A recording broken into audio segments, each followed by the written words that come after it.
Hello, everyone. Welcome back to our regular Saturdays on and off for After the Fire, our Game of Thrones Song of Ice and Fire tabletop role-playing campaign.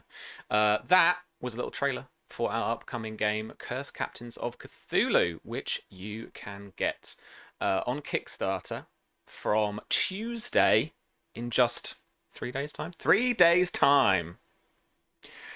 It's fine. I've half made all of the graphics, which means I've technically made none of the graphics, but everything will be fine. It's all right. We've got, time off to get it done and all sorts of stuff. Mark, thank you so much for the sub. Thank you, Pope, for gifting Mark the sub. There we go. Welcome in, everybody. Let's go around, have a chat to... we're focusing in today on the three lovely people that are assembled with me. Tom is the first victim in my little clockwise Good start, isn't it? Hallows of Doom. How you doing, friend? I'm okay, thank you. I'm not too bad. Yeah, I'm fine. Cool. I don't really do much, so just work, come home, and playing a lot of Final Fantasy 14. What were you doing on Final Fantasy 14 today, friend? I was leveling a red mage. I don't know what that is. Please explain. It's so essentially the idea was I made Enzo in Final Fantasy 14, and essentially a red mage has a rapier and they wear very fancy clothing, and I just knocked my microphone. So I just thought, well, actually Susie kind of pushed it more. I started off as a bard. You can't do a red mage until level 50. So I started off a bard because big feather in the hat and everything like that. And then I went on to red mage. And then so it's much better, and I enjoy Red Mage. It's a fun class to play. See, you said Red Mage, and what you then described bear no resemblance to the kind of image I had in my head. No, they're not. They're a mix. I mean, it sounds like Final Fantasy to me. To be fair, it's weird. Yeah, you are primarily ranged until you get so much on a gauge where you can jump in, slash with the rapier, and then backflip out, and then carry on casting range. It's kind of cool, actually. It's really that cool. does sound cool. Yeah, that's fair. So I've been doing that and working, and playing Phasmo. Can't wait for Tuesday. That was that was incredible. You were all absolute disasters. So yeah. It wasn't so funny that I played past pumpkin time, so it was that much fun. Yeah. But yeah, that's about it for me. I'm looking forward to tonight. I'm always looking forward to After the Fire. Oh, cheers. Yeah. Awesome. And Millie, your accomplice. Oh, hello. Queen of Krakens. How are you doing? Mother of Krakens. I think you'll find it scans better and it's on theme. Hello, everybody. Yeah, it's been a week. I told you I was working on some stuff that I thought you might like. That was one of the hardest secrets I've ever had to keep, because the second I booked the gig, you guys started playing a lot of Sea of Thieves. Nice. And I was just out there like, How long ago was that? Because we've been playing Sea of Thieves quite, not like fanatically, but we play it a lot. We've been playing a lot for like a year or more. Up the pace. I think we started again after there was some Fridays where Susie was playing Resident Evil for a good bit, and then we were back on it. Yeah. It was it was interesting keeping quiet about that one. We got our own little Discord message about it. It was very cute. Well, so thank you. The trailer had come out and it had my voice in it, and because it's my voice, it's my larynx, and I know it, and I'm like, well, obviously that's me. Yeah. And then nobody reacted, and I was like, okay, let's see how long this goes on for. Nobody, like one person clocks it. Oh my god. Which, I mean, I guess I'm proud of that, but also it feels a bit wanky, doesn't it? Just like, hi, I'm in a thing. Not at all. Please give me attention. I'm an actor. It's all we have to eat. But we were talking yesterday as we were playing the actual tall tale that you feature in. Like, we just, I always get more starstruck almost with stuff that my friends are in or people I know are in from college or something than I do meeting like famous people. Yeah. You know, I think love I'm like the same. seeing something on TV and going, oh, it's so and so, they booked a thing, they're doing a thing. Like, I much prefer that. It just makes me so happy to see my friends succeeding at the thing they enjoy. Yeah. That's all it's got to be about, right? Yeah, absolutely. And it was, I mean, congratulations, Rare. It was a very good level. And congratulations to you. It was an incredible death scream. Oh, thanks. And I do general, enjoy you a know. death scream. Yeah, that was great. It's a great performance. We really enjoyed it. Oh, yeah, it's nice to do something quite. It's an interesting performance style because it's quite big and broad. It's almost like a little bit panto, but not quite. So there's some realism underneath everybody, but then you just amp it up. You give your performance a bit of Red Bull. Not sponsored, should be. Oh my god. Have you got anything that is not NDA that is coming out soon? No, I've got some real good stuff that's NDA though.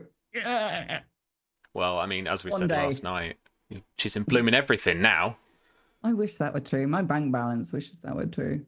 No, that's fair. Cool. All right then.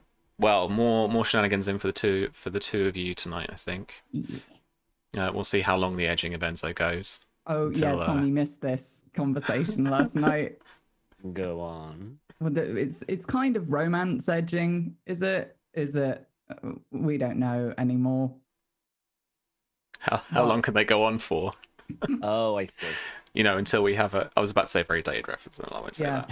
I feel bad until they suddenly break like, the ice and have a hey, moment. Come in and play this part. You're going to be like the romantic interest of this super handsome, suave, charismatic, cool pirate. And I've just gone, yeah, I'm not going to fuck him.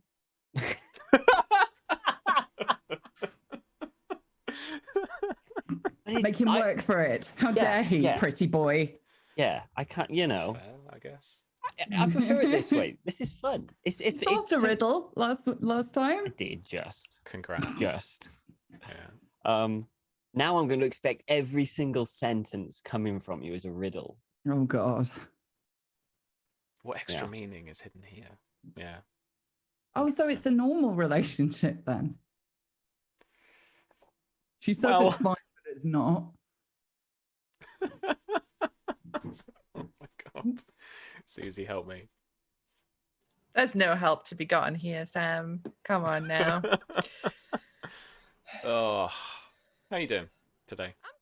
I'm doing all right. I'm pumped for today's episode. It's a nice little break. I've been down the art mines today, doing some work, getting it ready for the Kickstarter on Tuesday. So I'm just gonna, have a nice relaxing break where I do treason.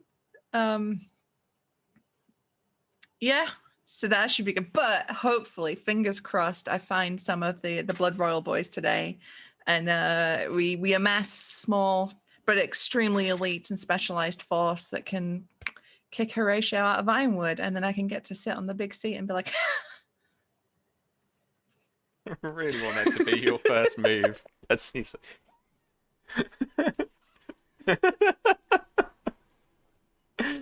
Oh my God. Yeah. So yeah, I'm pumped. It's gonna be Susie doing a treason must be a Saturday. Wow. What a read. Not wrong, but Where's the lie? Yeah. That's fair. But yeah, I'm pumped. I'm excited. Cool. All right. Well, quickly before we start, let's plug. If you head over to, yep, that worked. The Kickstarter page has a preview page up already. You can head over there. You can click on Notify Me, and you will get a link to Curse Captains of Cthulhu via your email as soon as it goes live. So you can be one of those first, potentially 500 backers of the Kickstarter. We're already up to like 500 and something follows on that. It's very, very good. We are very, very happy. But if you haven't already and you fancy the idea of pirates attacking Cthulhu and saving the world, then check it out. And please do give it that Notify Me button a click, because it all helps us out through the algorithm and all that nonsense. You can also check out our web store at blackcatsgamingshop.com. There you can buy our previous game, The Spy Game, which is just over my shoulder here. If you like the idea of international espionage and action, all powered by 5E, then grab yourself the book, the PDF, the GM screen, the dice, all sorts of that kind of stuff. Beautifully modelled. Well done. And yeah, personally, I'm marking myself safe from the barking tornado of 2021. This legit British newsworthy. There was a mini tornado 1 street away from me.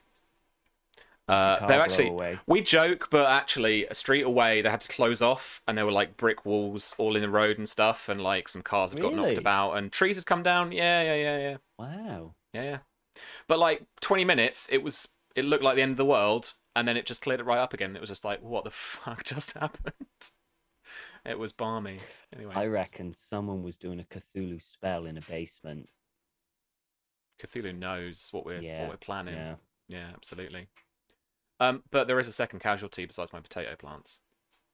The basil that I was seeding in a little pot. No. Yeah. I was like, where did it go? And like the little plastic tray of seedlings was just like against a wall, like spaghetti. It's like, basil down. Why basil has that down. provoked more of an emotional reaction to me than anything that has happened to a human child ever? Bring some Fs in chat, please, for the basil. Fs for the basil. Thank you very much, Frax. All right. Let's stop mucking around and get on with this session. This is season 5, episode 8 of our strictly 10-episode run. I have a plan, don't worry. And this session is called Bloodroyal. And of course, we're going to start with Miria. Oh no. Because we have a lot of ground to cover. Nothing good ever happens when I start first, Sam.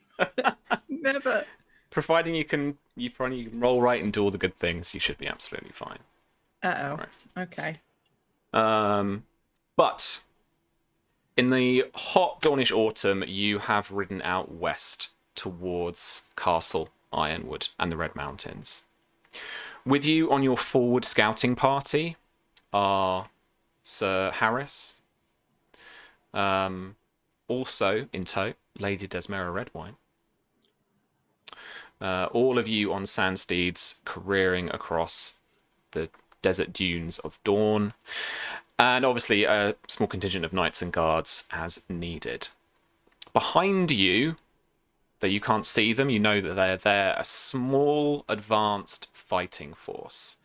As well as to the north, in the Dornish Sea, a contingent of ships.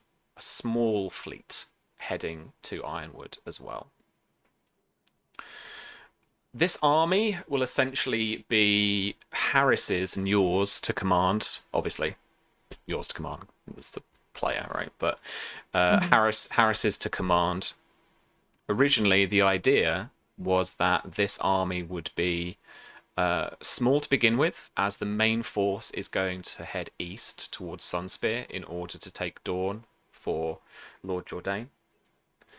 And it was hoped that once they reached the Reach, this small army would be bolstered by local support and lords falling in line with the Blackfyre flag. But for now, it is just your little advance party in what seems to be an ever-expanding scrubland, arid desert. You can, upon occasion, if you stray north, just about see the sea and the ocean, just to the north. Otherwise, you can just about start to see, just clipping on the horizon, the peaks of the Red Mountains and their distinctive colour. It is a already hot morning as some of the knights here prep breakfast, and everyone is mucking in, even Desmera. There is no parity between the kind of nobles and the people, the entourage that you have with you, as people try and soften up some probably like jerky and kind of field, trail rations and stuff like that, maybe with a bit of bacon fat if you can kind of pawn some off a traveling kind of little merchant or something like that. But it's pretty slim pickings so far. You are not far south from the kind of Ironwood domains now. And so it is up to you how you want to start approaching this.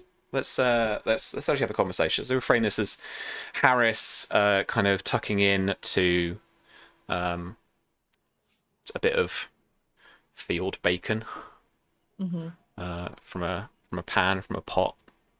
It's been bubbling away for a little bit this morning. Offers you some breakfast. Yeah, Muriel just like plopped down next to him on the ground. Just she's no like airs and graces of being a lady while she's in this environment. She's just like, she's acting like a soldier, right? Throws her kit on the ground, sits on it, tucks into the thing. She's not being dainty. She's like proper going for it. Yeah. It's kind of leathery field ration stuff. And it's got a kind of sort of kind of sour, almost stinging taste to it from all the treatment that it's had to preserve it. But Harris says to you, nervous?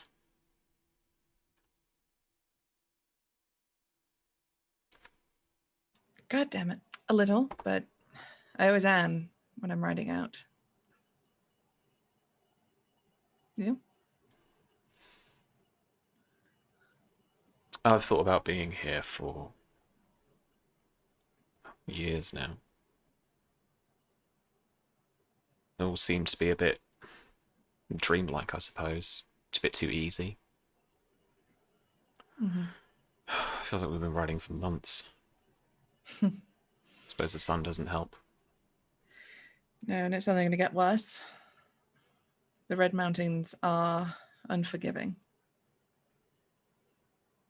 Hopefully we don't need to go that far. Ironwood's just to the south now. It is, but the last I heard of the Bloodroyals, they were still in the mountains.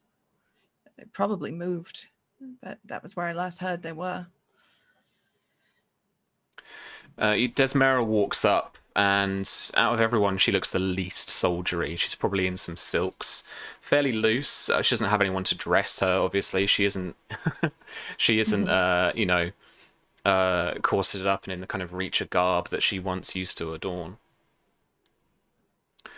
But she finds a rock to perch on, and overhearing the conversation, she asks you,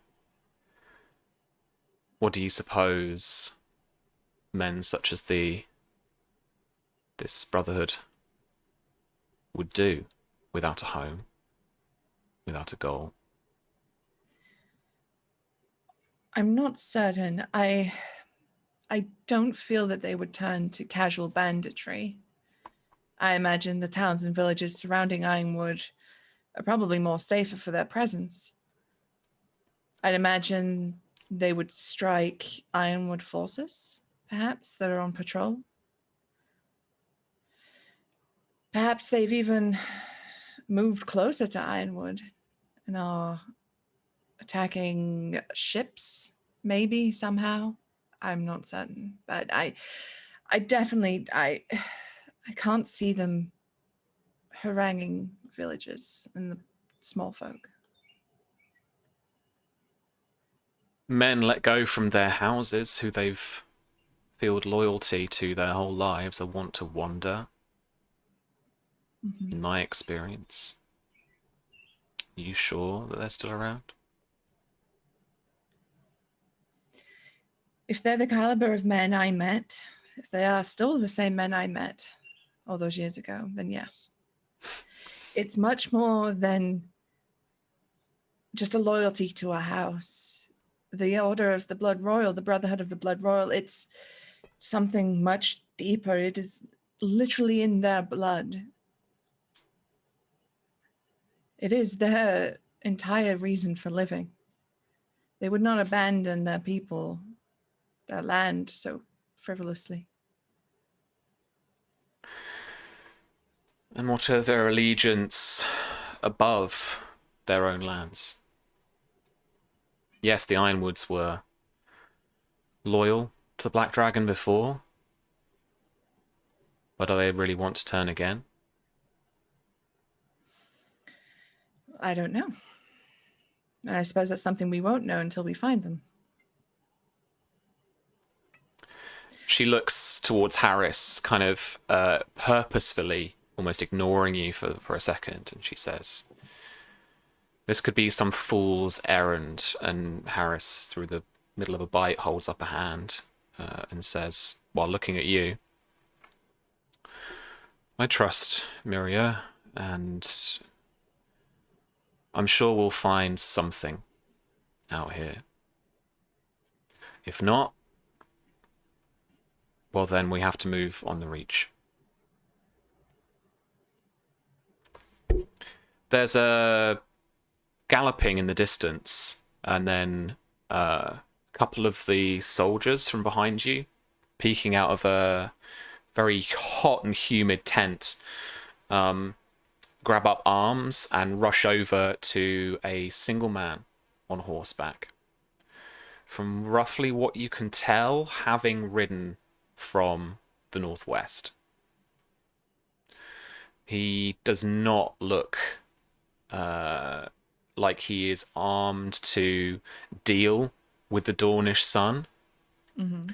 He's still wearing quite a heavy surcoat, and even from this distance you can see the sweat pouring down his neck and down his temple, kind of flopping about his sandy hair.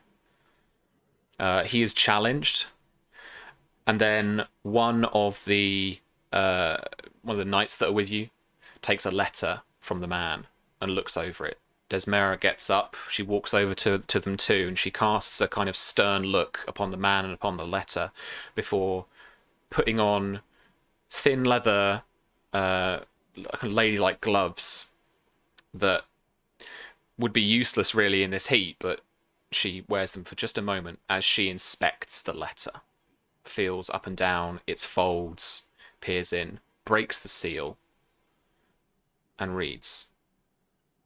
She raises an eyebrow and then she walks back, and she gives it to Harris.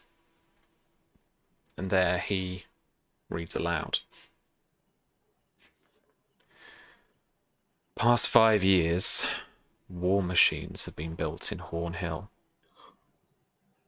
House Tarly remembers the black. And he beckons over the rider for a conversation and wonders aloud if they can get a message back. But he looks to you. What do you think?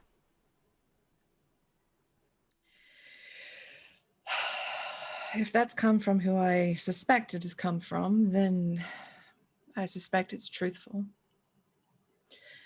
I bear no love for the man, and quite truthfully would like to see him trampled beneath the hooves of many horses, but he did give me some inclination that he is perhaps supportive of the cause.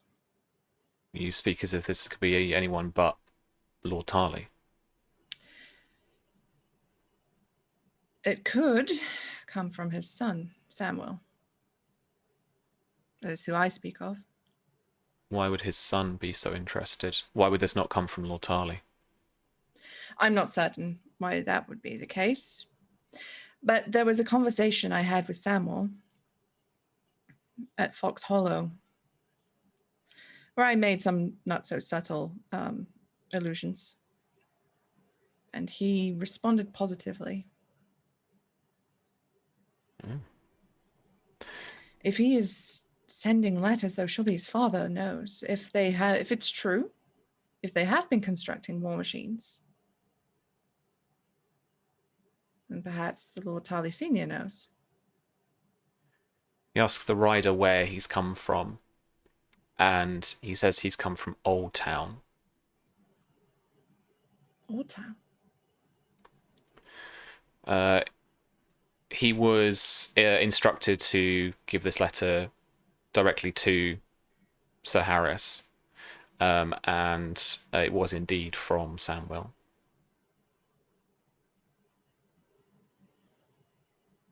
Then maybe his father doesn't know.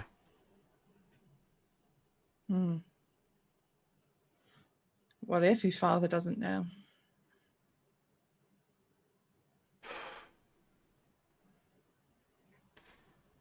It's these kind of decisions that we need to make. Family would turn against each other in the previous war. It wouldn't surprise me to do the same in this one.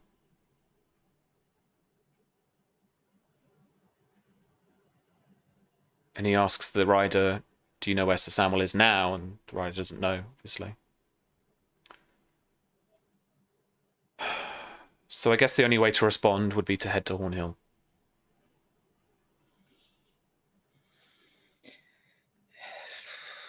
Pen a letter for Sir Samuel, and if anyone else receives it, if anyone else reads it,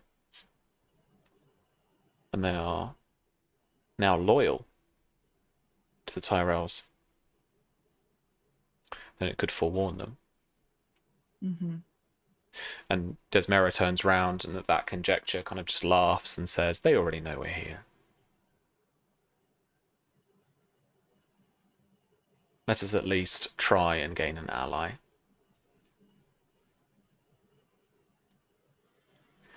Miri looks like a little pissed, like a little. The name Samuel Tarly still makes her want to throw up in her mouth, but you know she's hiding it mostly. I want to give you the chance to like make the reply, or oh shit. Okay. Well, it's juicier in it, you know. Yeah. Rather than me just saying what we're going to reply with. I think Harris would be asking you. You probably you know better. Even though she's got connections, you probably know even better than Desmera at the moment what the Reach is kind of like and what their kind of allegiances and politics are out of everybody here. So at least, you know, he's looking to you for that kind of guidance, that kind of information. Yeah, and I think Maria would say, you know, like from what she gathered from the tournament, that Samuel is well liked. He was the champion of the tourney, and if my sister is still with him, then I'm certain that the two of them can convince any house in the Reach to join us. Your sister? Laura. And what allegiance does she owe their house? Oh, she's fucking Samuel. Harris probably, it's taken aback by that. Yeah, she just says it so like... A bit of angst thrown in as well. Oh yeah, there's like venom on the end of it, you know? Yeah. But he doesn't blush, but he's definitely kind of taken aback by that slightly. You know, it's Maria's out of lady mode. She's in soldier mode. Absolutely, but you know, he is. I guess you know he would be wanting to try to be this virtuous, knightly, courtly, courteous, you know, knight. You know. So. Yeah. No. But you know, he does say after a moment, oh, I guess that will do. But what does you want to reply? Well, what should we do? Should we conclude our business here, then head to Hornhill? Potentially. Is it better to deliver this in person? Let them know we're coming. My lady, if we can wait for them, they would be an incredible ally against House Ironwood. But it would mean marching their forces all the way here.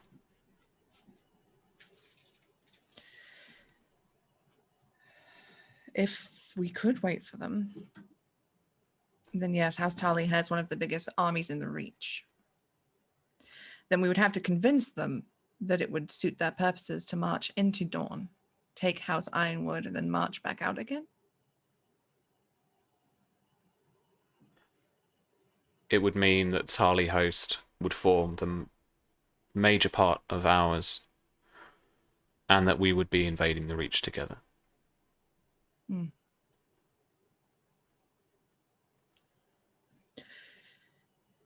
It would make more sense. It would assure our victory if we wait for them. It will give us more time to find the Brotherhood too. I'm willing to put aside my personal feelings towards Samuel Tarly for this.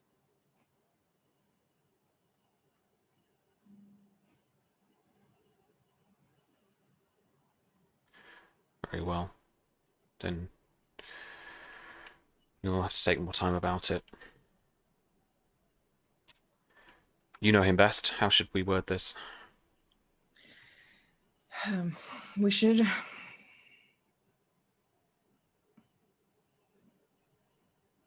We should offer it as a letter of friendship.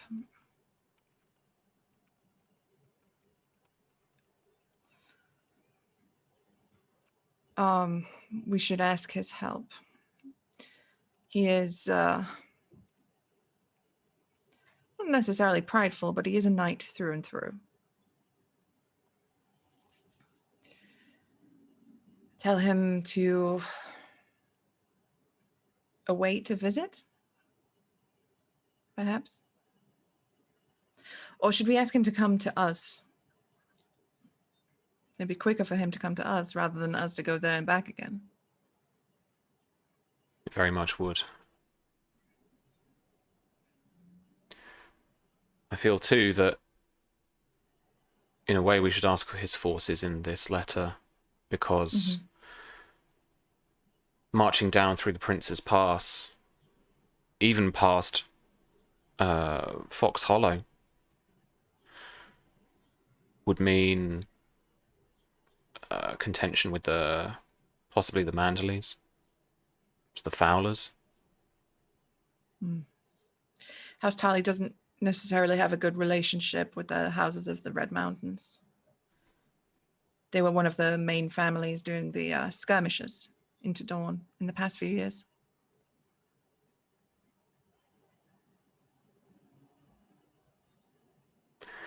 They would have to march quick. I could imagine that Lord Horatio, if he were to know that there was a force marching on his keep, that he would try and amass a counterattack of allies before the Tarleys arrived. That's the thing too. Most the difficult. host is not easy to disguise. Everyone will know they're marching here.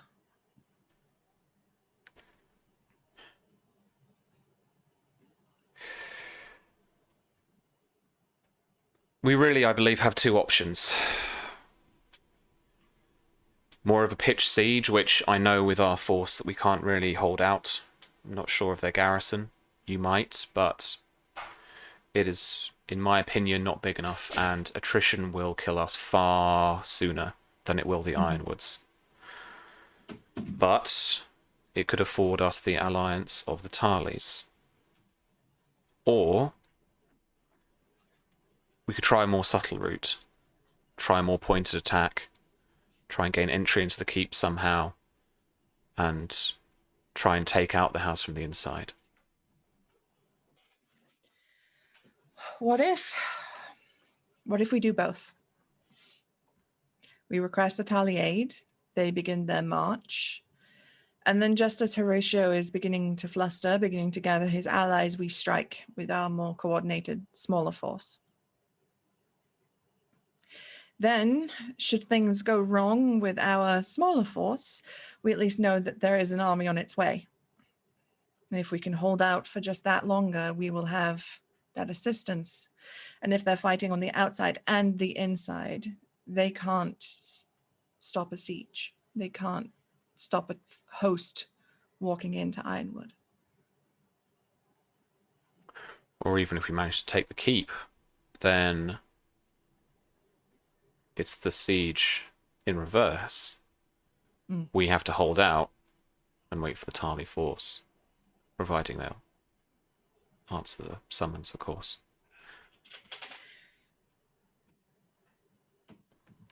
Either way, it sounds like we're asking for their assistance in this. They're offering it. We'd be fools to not take it. I agree.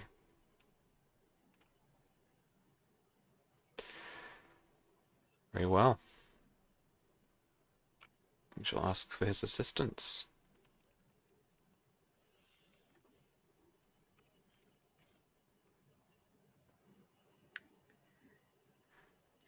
Like under her breath, Miria is just like, Samuel fucking Tully. All the people. And how would you like to go about trying to find this Brotherhood of the Bloodroyal? I think that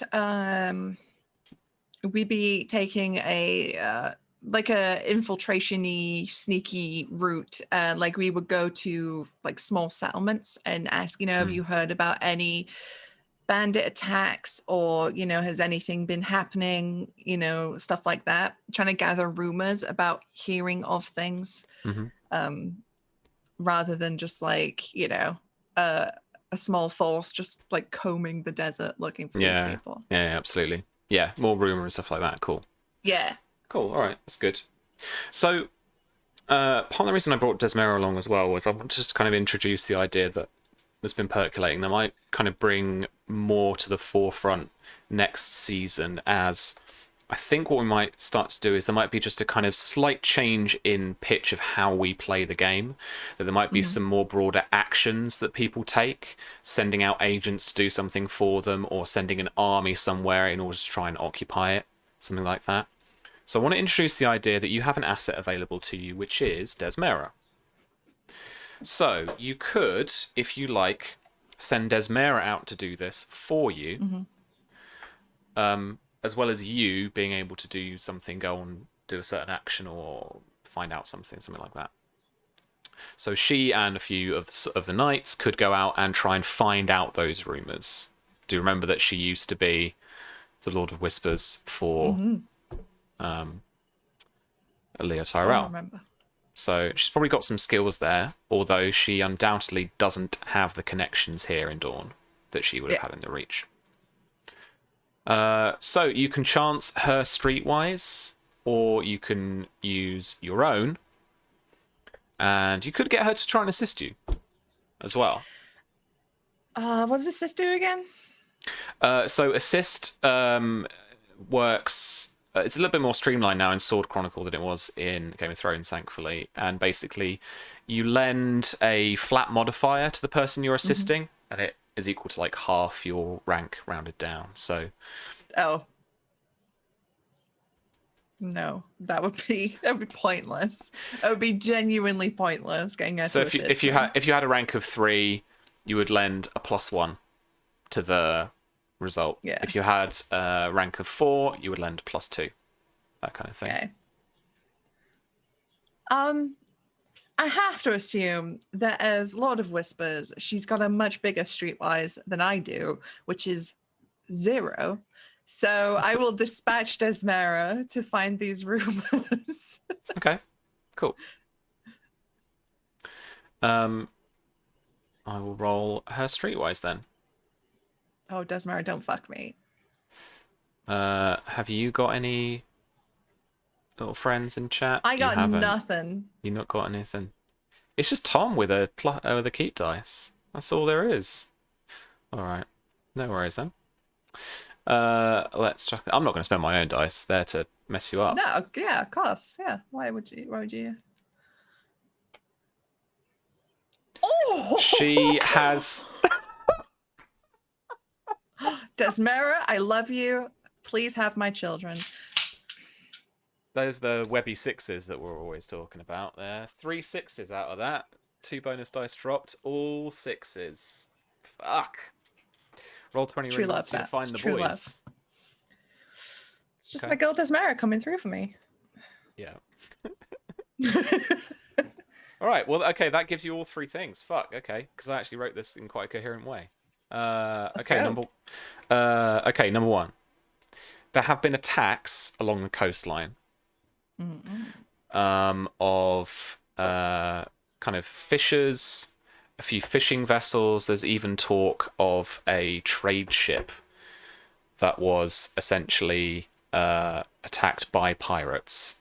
They got on board, intimidated the crew, and they got away with some stuff. Da, da, da. I'm just checking which one this was about. You're going to get all three of them anyway, so I don't know why. This wouldn't say. Yeah, a few months ago, a trade ship was set alight and rammed into the port with no one on board. And Ironwood Port is quite a place of trade for this part of Northwest Dawn, so it caused a problem for a little while, for sure. But that speaks to Desmera, not so much we're just going to take shit because we're pirates or bandits tactic. Mm-hmm. That was a kind of a fuck you tactic. Yeah. Rumour number 2. There is rumour of an old Bloodroyal man dying in the mountains. Oh. Not dead, as in actively living out the last of his days. Okay. In the Red Mountains. Where are you going? Is that Sir Francis? Is that every male figure in Miria's life that she likes dying? Is that what that is? Sounds like that's what it is. Don't blame me. Blame Don for giving him a fucking ripe old age 5 years ago. Jonathan. And the last rumour that she has is that there is a ranger in the Boneway Bazaar and a couple of the taverns there that is actively spying on the Ironwoods. Ooh. Gathering information. And generally thought to be trying to sabotage the house. Okay. So obviously that takes a fucking while to get that kind of intel. Mm-hmm. She's probably out there a month or more. But that's the kind of stuff you get while she's off. Okay. What a roll. Damn. Fucking hell. All right. I'll leave you to think on that while we head back to Golden Grove. Where we head to Faye. You are sat on your family's seat in court, presiding over the court of the North Marches. There are a few courtiers here, a couple of musicians. Enzo is amongst the kind of noble lords and ladies here, sat amongst the benches. I can imagine that cute little wave is in character. And before you stands a knight, down on one knee. His surcoat is red, and in it is a white shield, sewn in, coloured into the fabric, and on it, just a red 7-pointed star. He has a kind of auburn, slightly darker, kind of ginger hair, but he holds himself down in a kind of solemn bow in front of you. Your magistrate tells you that this is Sir Dennis. He's been a guest of the court for the last few weeks. He says he has information for you pertinent to your family, and thought it best that he provide that evidence amongst the public court here, rather than the danger of a personal visit, if that please your ladyship. No, none of this pleases me, but do stand up so everybody can hear you if being public is so important. So the knight stands and your magistrate heads off to the side, and he takes a deep breath and he introduces himself. My lady, my name is Sir Dennis, come to be known as the Vigilant. I fought alongside your father and your brothers at the during the battles of the last Blackfyre rebellion.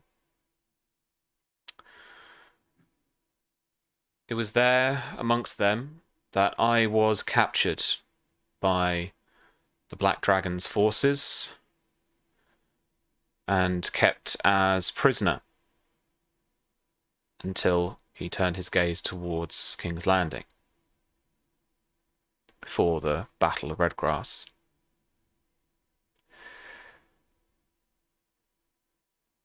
I am afraid that I was witness to the orders that were given for your father and your brothers to be executed.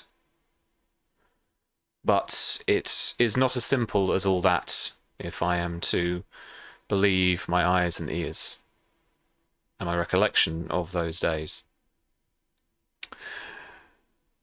It was my understanding that the Blackfyre Pretender and his generals, Lord Ball, and at the time Sir Oliver Ironwood, Lord Peake, they were to be lenient, show some mercy, ransom back the men, noblemen in particular, of the houses of the Reach, perhaps to fund their war chests for their coming campaign. As it came to pass, they were not ransomed, and they were ordered and executed by the Fossaways, who were serving the Black Dragon at the time.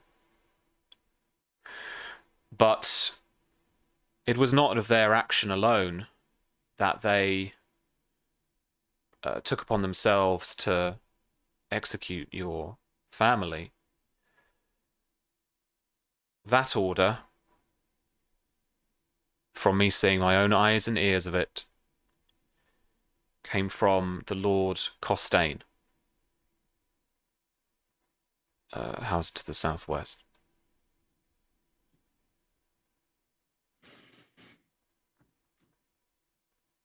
She'll just hold his gaze for a second, trying not to move.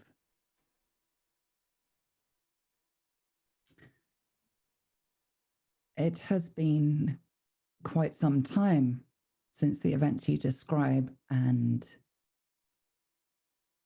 one would have thought you would deem it a little more urgent to get this information here.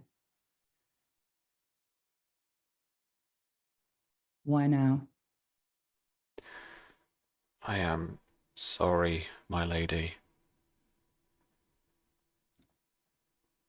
Losing that battle, being captured, failing your father and your family and you, my lady, has been the biggest dishonor of my life. And it has taken me many years to come to terms with that. This, Years I hope, thinking. Years. Where were you? Drowning your dishonor in the bottom of a barrel? And he visibly swallows that.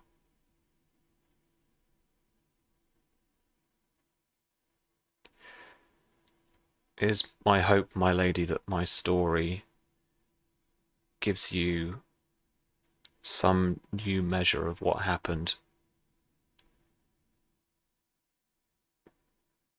But, my lady, that my story is not finished. For upon being ransomed myself, now with no arms or horse to speak of, I took it upon myself to try and seek some kind of revenge. I stalked Lord Costain through the war camps as best I could, trying to blend in with the general soldiery there. And I thought at once I had him, but I held back for just a moment. And I overheard him speaking to another knight. I moved round to get a better look. The two men were speaking to ask that if it had been done, and Lord Costain had said it had. I do not believe Lord Costain acted on his own. I believe he had orders from someone. And what struck me was the knight that he was speaking to was a man I had seen fighting on our own flank the previous weeks.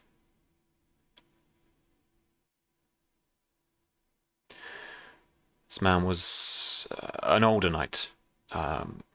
He had black salt and pepper hair, a long beard at the time, and most distinctively, a three-pronged scar running under his right eye that looked like the Mander itself. And though hedge knights are wont to change their arms from time to time, at the time he carried a shield with a green field and a yellow carp painted on it.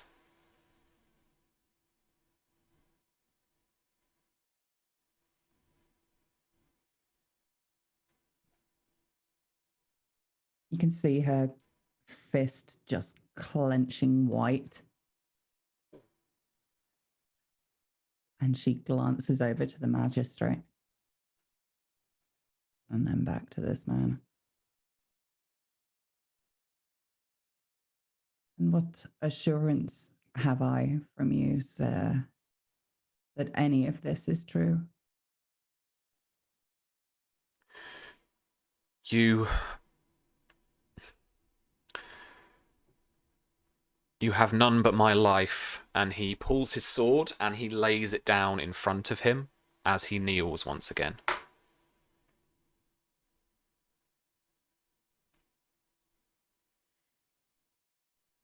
I'll stand and pick it up and kind of feel the weight of that in my hand and point it straight at the base of his throat. Nudge his chin up. He looks into your eyes, and it strikes you that he looks at you with some courage and understanding. And that kind of hesitation that he's had through this story and what through he's been kind of working through is now no longer present. This is now a knight who knows that really the only time that you can be brave is when you are truly in jeopardy. But he stares you at the eye, and with no hesitation he says, "Take my life if you must, my lady, but I would better serve you and your house once more. As a sworn sword." You would have better served me years ago, sir, when this information could have been of use to someone unprepared, unwarned of any of the things that fell And you see the tip of the sword just shudder slightly as her strength is leaving. You hear a couple of mailed feet kind of walk a couple of paces towards you as two of your guards that were stood either side of the dais to you just step forward just in case.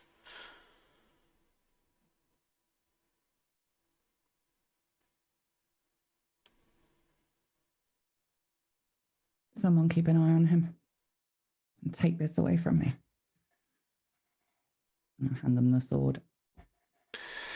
They pick him up, and they keep his sword. But he is not restricted to, any public areas.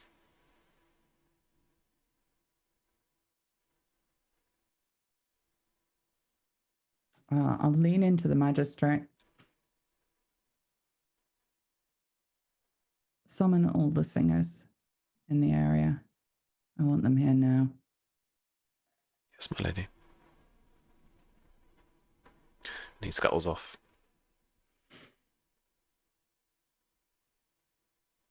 And I'll look around the room at all these people watching and feeling so out of my depth, knowing that they're expecting leadership and I have no clue what to do. Yeah, some of them watch you with that energy. Some of them watch you intently, judging how you're going to act next. Some of them actually avoid your gaze once you look round, going back to some embroidery or tuning their instruments or whatever it might be. But there are no more petitioners today. Ball, Ironwood, Peak, Bossaway, Costain.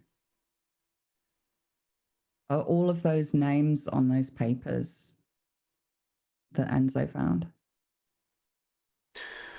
Costain would be. Peak would be.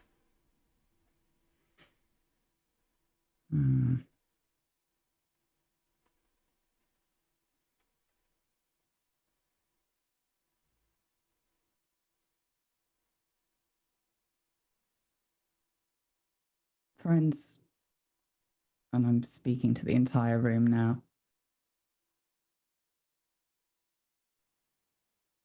I know that I was young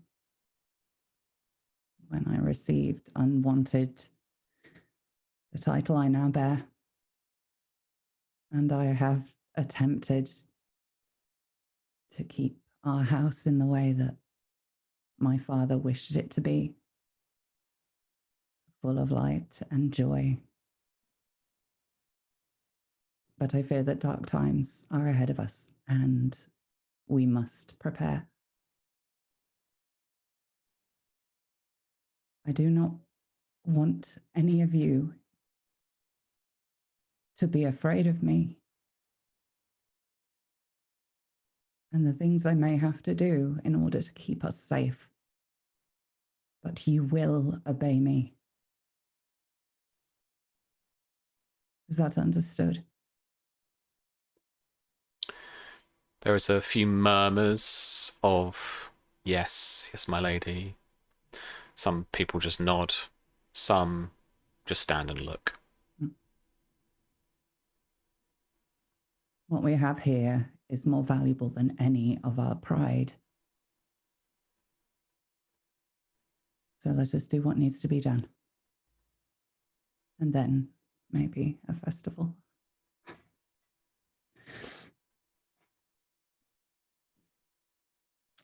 And I'll look about, like, where are my singers? Where are they? Like, it's been minutes. After a couple of more uncomfortable minutes, the magistrate has then gathered up all of the singers, and they are presented in the middle of the court to you.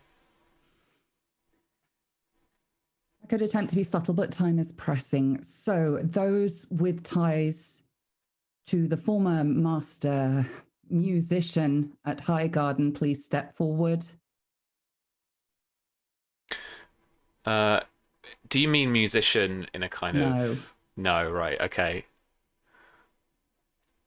Huh, okay. And they know that. Yeah, no, absolutely, absolutely. No, I'm just wondering what this is going to be, what this kind of test is going to be. That's a very interesting play. Okay.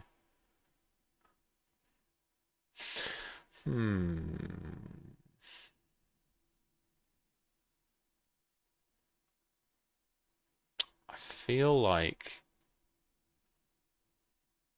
What did you want to fall back on here? Is this some persuasion or deception work that you're doing here, or is this more like awareness, empathy, where you're trying to see It's not tells, who deception. twitches? She's literally just asking, like, tell me the thing. I obviously know what you are, and you're here. That can be altered. Okay. But it's not really a threat. It's just a... Yeah. Roll me persuasion, intimidate. Ooh. Okay.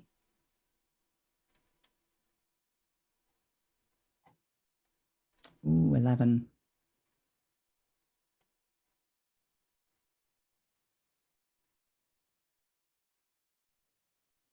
Okay.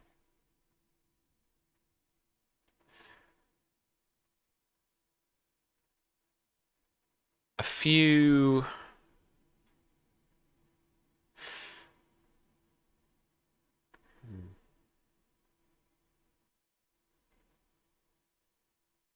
No one steps forward at first. But then... Give me 2 secs. I want this to be really good. Hang on a minute.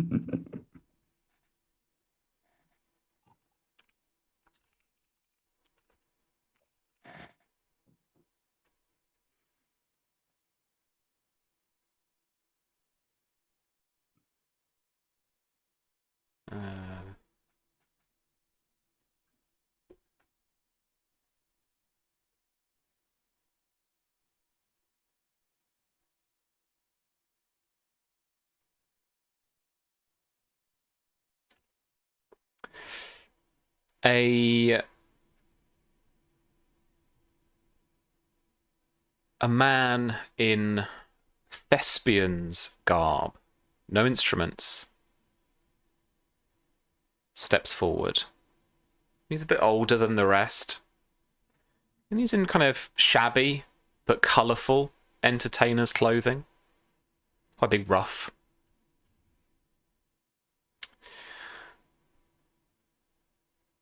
And he says with a smile, "My lady, it is the business of all singers and musicians to know of stories, the comings and goings of lords and ladies of this realm. There is no one master, composer, singer." So forgive me, I know little about the life of a spy, and let us not honeycoat the description. That is precisely what you are. Do you remain loyal to your former conductor, or does the allegiance switch with succession?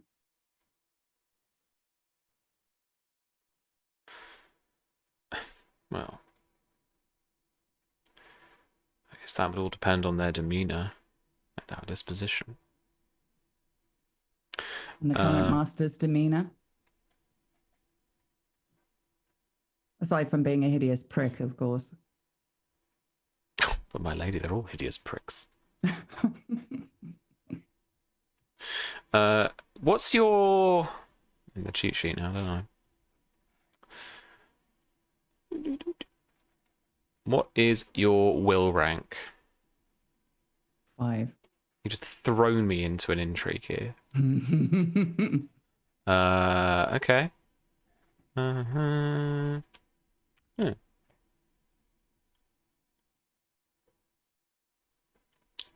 And I am going to roll... Deception. Oh, be good if the character sheet did its thing, wouldn't it? Oh, hang on a minute. Give myself a bonus dice out of the little frames. Bam. 19 against your intrigue defense. Oh, hang on. It's been a while since we did that. It's okay. I mean, I've got to take my little friend off anyway. That does beat it, yeah. Is it beat it by 5 or more? Yes. Is it beat it by 10 or more? No. Okay. 2 degrees of success. And so you are going to take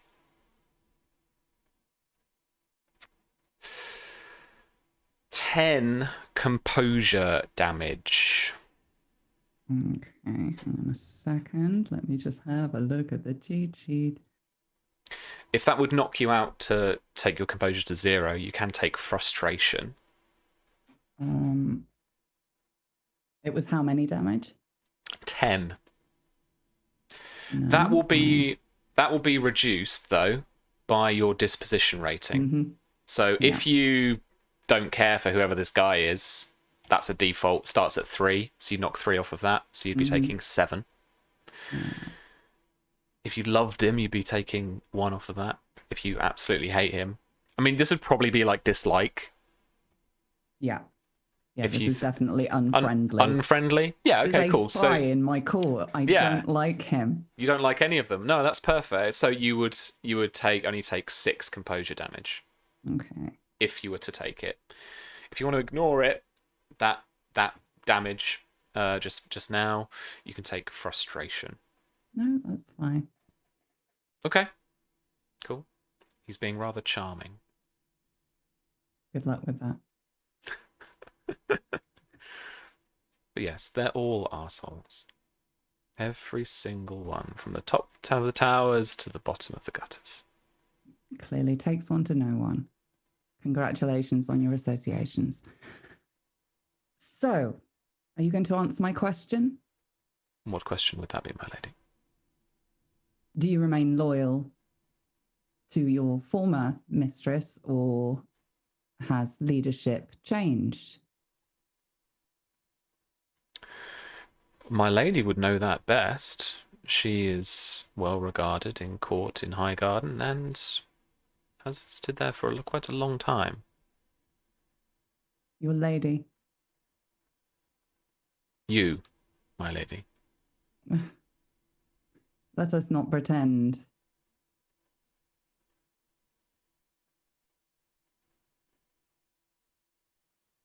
What I mean to say, my lady, is that you should know you have been at Highgarden for a long time. Yes, you but know I'm not of in your profession. If you require a minstrel's service, perhaps you only need ask and grace our palm with some coin, of course.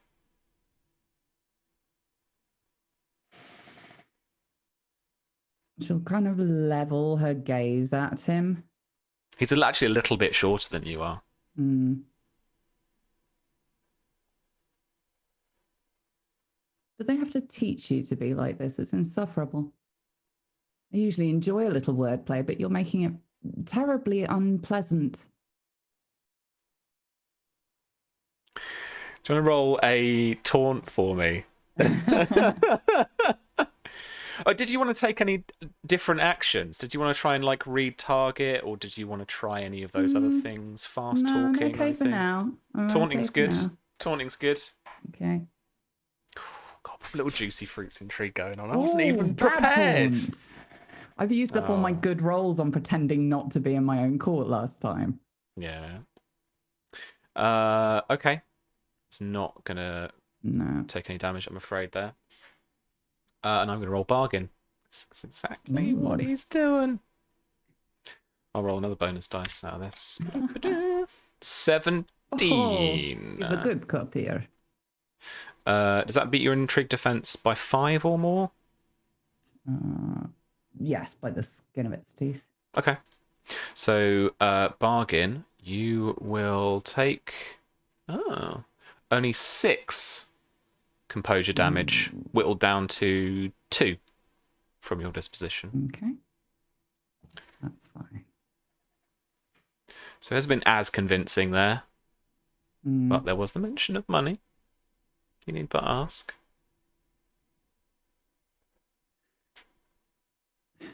The trouble with this place So you can only rely on somebody who does favors for coin for as long as you are paying them, or until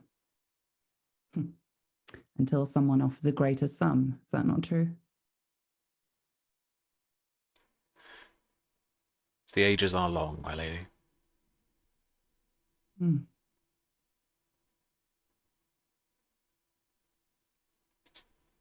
So the question is, in desperate times, do I trust in the power of my coin, or do I simply eliminate the threat? Trust your coin, of course, my lady. And he espouses some old, Dance of Dragons tales about how some mercenary army or something was bought by people, but they became loyal, and wasn't it lovely? And it's very much a kind of, it's very, very politically motivated story that he's picked out here of, if you pay people right, they stay loyal to you. Absolutely. My court is evidence that if you treat people well, they remain loyal to you. My house was founded on that, flourished on that. It is only now, it seems, that some people do not understand what it was built on or respect that. So we must change our methods. I dearly wish that I could trust that if I oiled your palm with coin, you would do as I wish and do me and those I care for no harm. But I think we both know that's not true, don't we? You will go where the coin bids you. The winds change for you as soon as it's spent.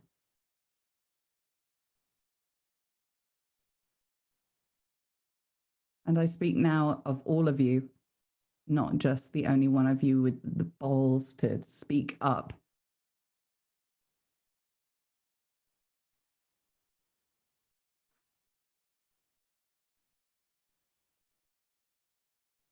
Make no mistake, war is coming. Dark times are upon us, and I see it as my duty to protect those I care for.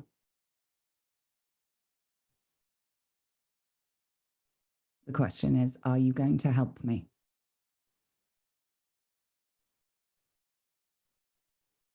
What action did you want to take there? That was juicy as well. I'll give you a bonus dice for that. Ooh, thanks. Oh, very good. It was definitely, it's persuasion. It's not like an intimidate, really. Yeah. It's she's trying to reason with them and go, these are my only options. Well, this is quite convincing then. This is convince. Okie dokie. I think. And I get a keep dice, did you say, or a bonus? Just a bonus dice for the awesome role play. I like the twist that you put into that. Any of your benefits come into play with any of this stuff? Ooh, that's a very good question.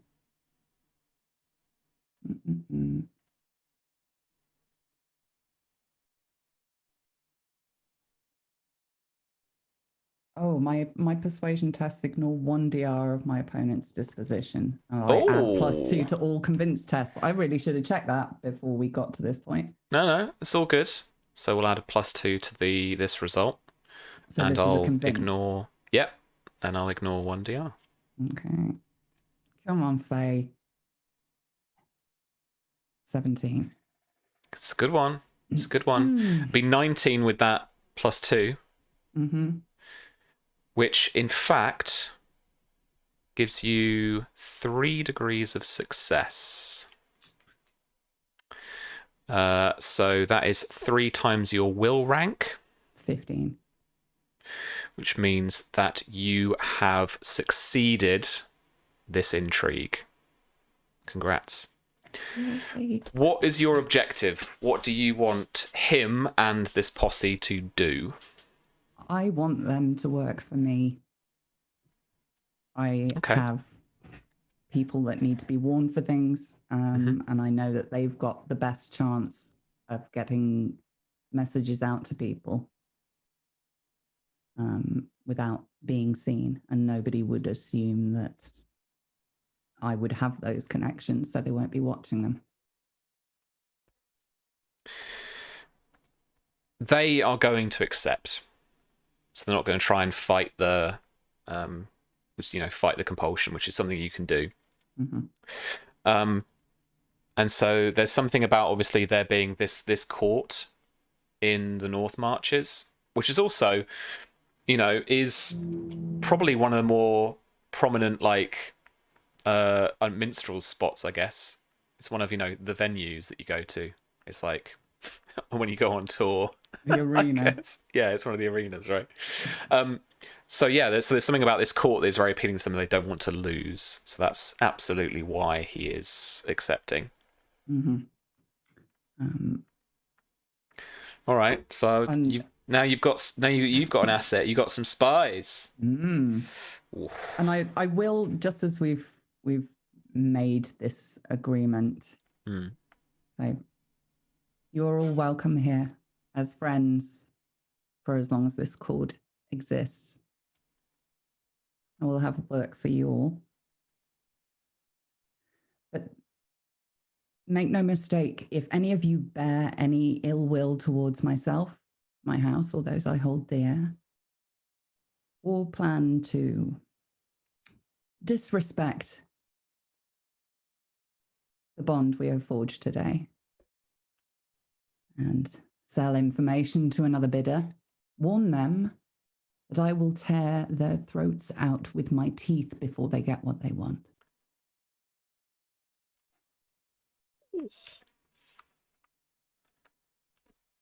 Excuse me.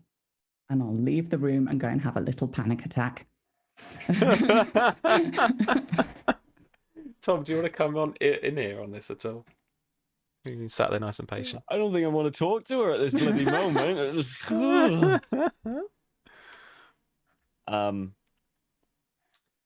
Enzo will probably stay in the hall for now and intently watch everyone. The spy, singers, and a lot of the people, and see if there's, to gauge their reaction of what just happened. Whether they're scared, whether they're agreeing. I imagine it's quite a big mixture of, because it's quite out of character for Lady Faye. Yeah, absolutely. And after about a couple of minutes I will get up and kind of follow where Faye went, just to check in on her, I guess. I'll be in an empty room just off that one, just leaning against a wall, hyperventilating. I'll kind of stick my head around and kind of have a look around, and then just come into the room and just shut the door. I'm going to stay far back. I'm not going to go close to you. And well,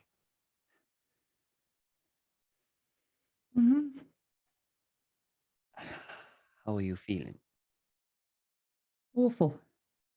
Absolutely awful. Is that what power feels like? I don't know why people like it. Honestly, I've never really had a lot of power, so I don't know.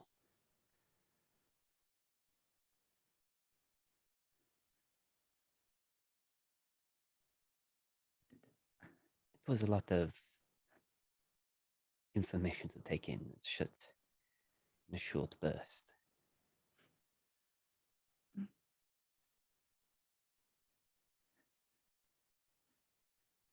Are you going to tell me what you plan? Plan? I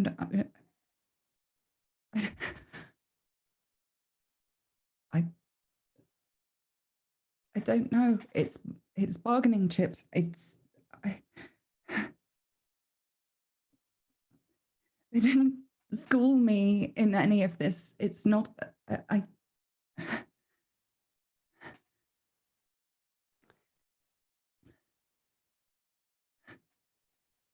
They don't teach you to expect such things. You just learn as you go.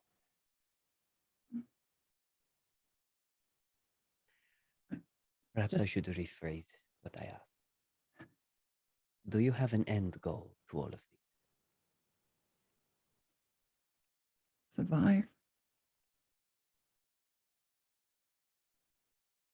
No revenge?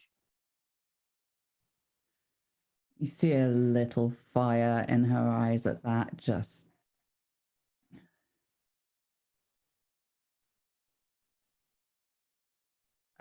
I never thought that I would have the opportunity or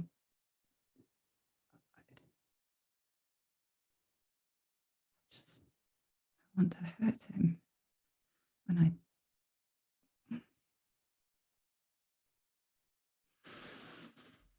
know.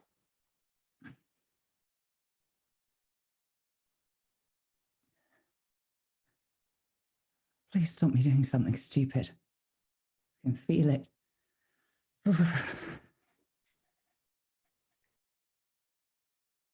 What would you class as stupid? I don't know anymore. An hour ago, if you'd said I'd hold a sword to an innocent man's throat who fought by my father's side and threatened his life, I wouldn't have thought it would. I don't know. I know there's something bigger here. He seemed to be hinting at someone pulling the strings, and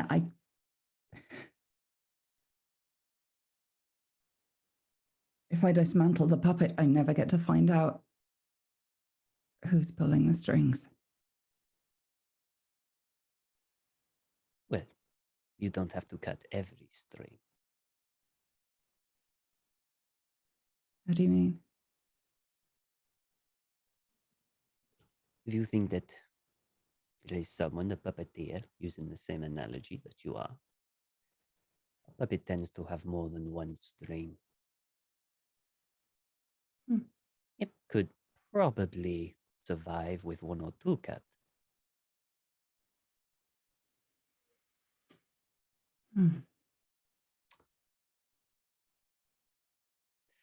Do you want a face-to-face with Costain?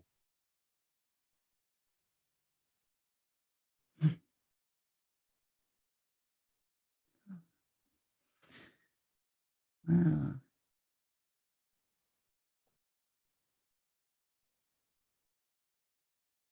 would that be a good idea? You tell me.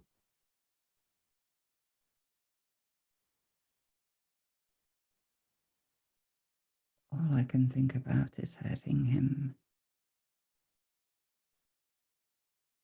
I'm not sure I could trust myself. What would you do if it were you? What would I do? I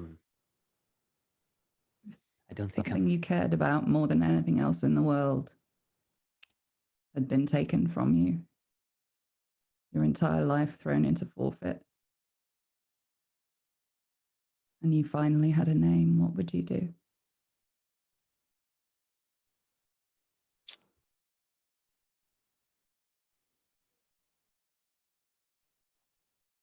I think you and I, in that aspect, are different people. And to answer that question may change your opinion of me.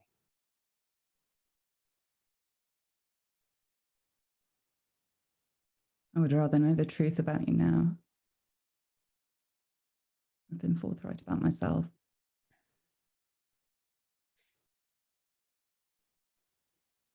If it were me, and he did such a thing, I would find him,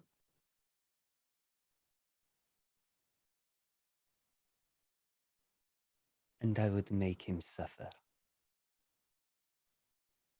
for a very, very long time. not just him. His family. His house. Everything.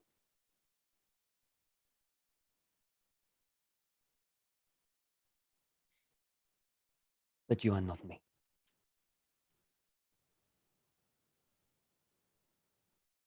Perhaps that's why we make a good team then. And I'll just knit my fingers into his.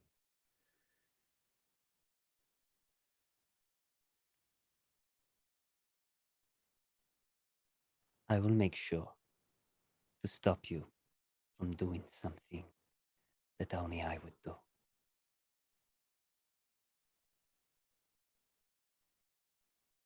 Careful. I might let you do it for me.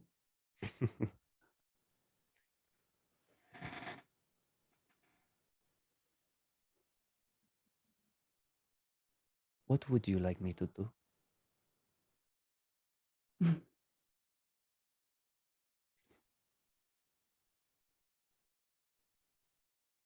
Stay. I can do that. I was thinking more of the grand scale of things. If you want Well, me to that's- find some information, we'll just stay. I'm happy to stay. It's good office, good side. Oh, you're going to be earning your keep. Oh, of course. Like you said, nothing's for free. Let me think on it. I have some other people to talk to. Well, I'll be here if you need me.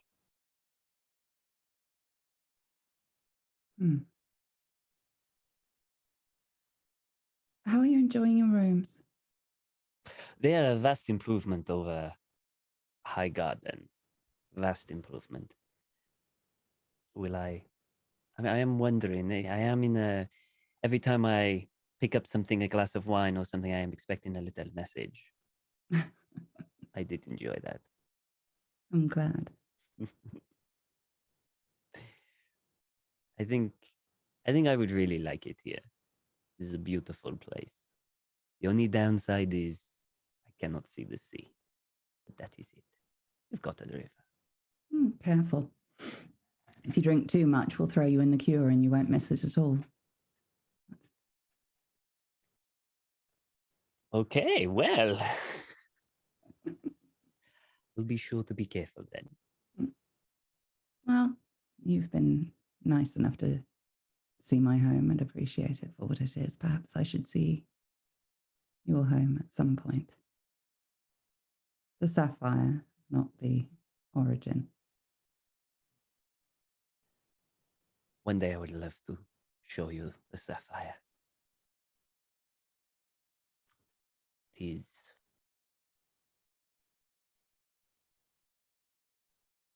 home. It is where my heart is, it is everything. And it is glorious. And when I show you, well, I just hope that you'll think it's just as glorious as I do.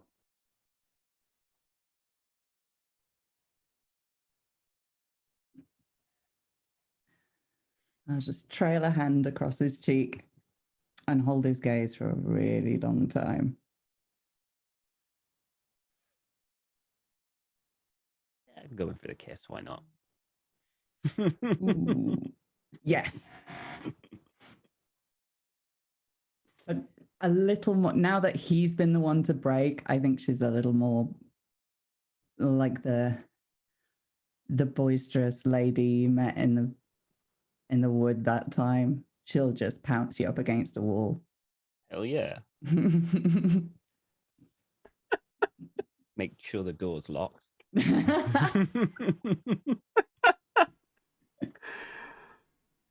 Amazing. That's all we wanted. Done. Really? You were End so of subtle season. about it, Sam. Come on. Smooch. Just a little smooch. Yeah, quick We're jump talking cut to about Dawn. murdering. Who doesn't get hot about that? Right. No, I know, right? Yeah. Oof. Oh.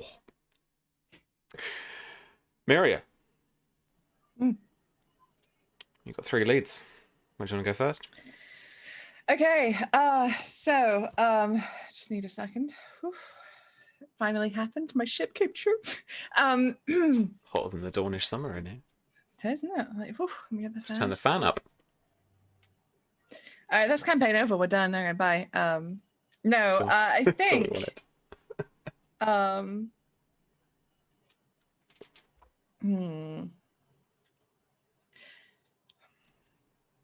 I think Miria would send. I think she would send Desmira to the village where the rumors of the ranger were, to make contact with him, because she's, she was from a spy master, right? So she knows how to do it like subtly, rather than Miria that'd be like, "Yo, where's my ranger at? Hello." Hello. Yeah. And Miria personally herself wants to investigate the old dying knight in the mountains, because Of course you do. come on, of course she does. Of course you do. I think she would take Harris with her for that one if he wants to come along. Some extra backup. Sure thing. Yeah, absolutely. You ride into the Red Mountains after having sent off the messenger back to the Reach and Desmera off to Red Rock Port. You are eventually shown up to a little hovel made out of the same stones as the Red Mountain itself. A little smoking chimney top, but it's a little round house. And after a bit of investigation, a bit of subtlety, and a bit of convincing, you make your way inside, part back the drape that's in front of the door, and you see, curled over, lying asleep away from you, an old man in a little cot bed, just with some thin cottons laid on top of him.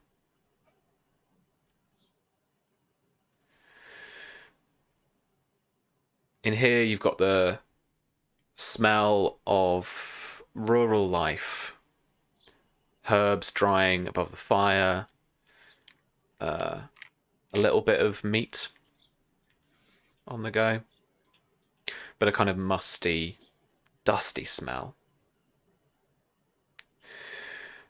But there is a middle-aged woman here who is caring for the old knight, and she is mercilessly stripping a hair from its skin as you enter.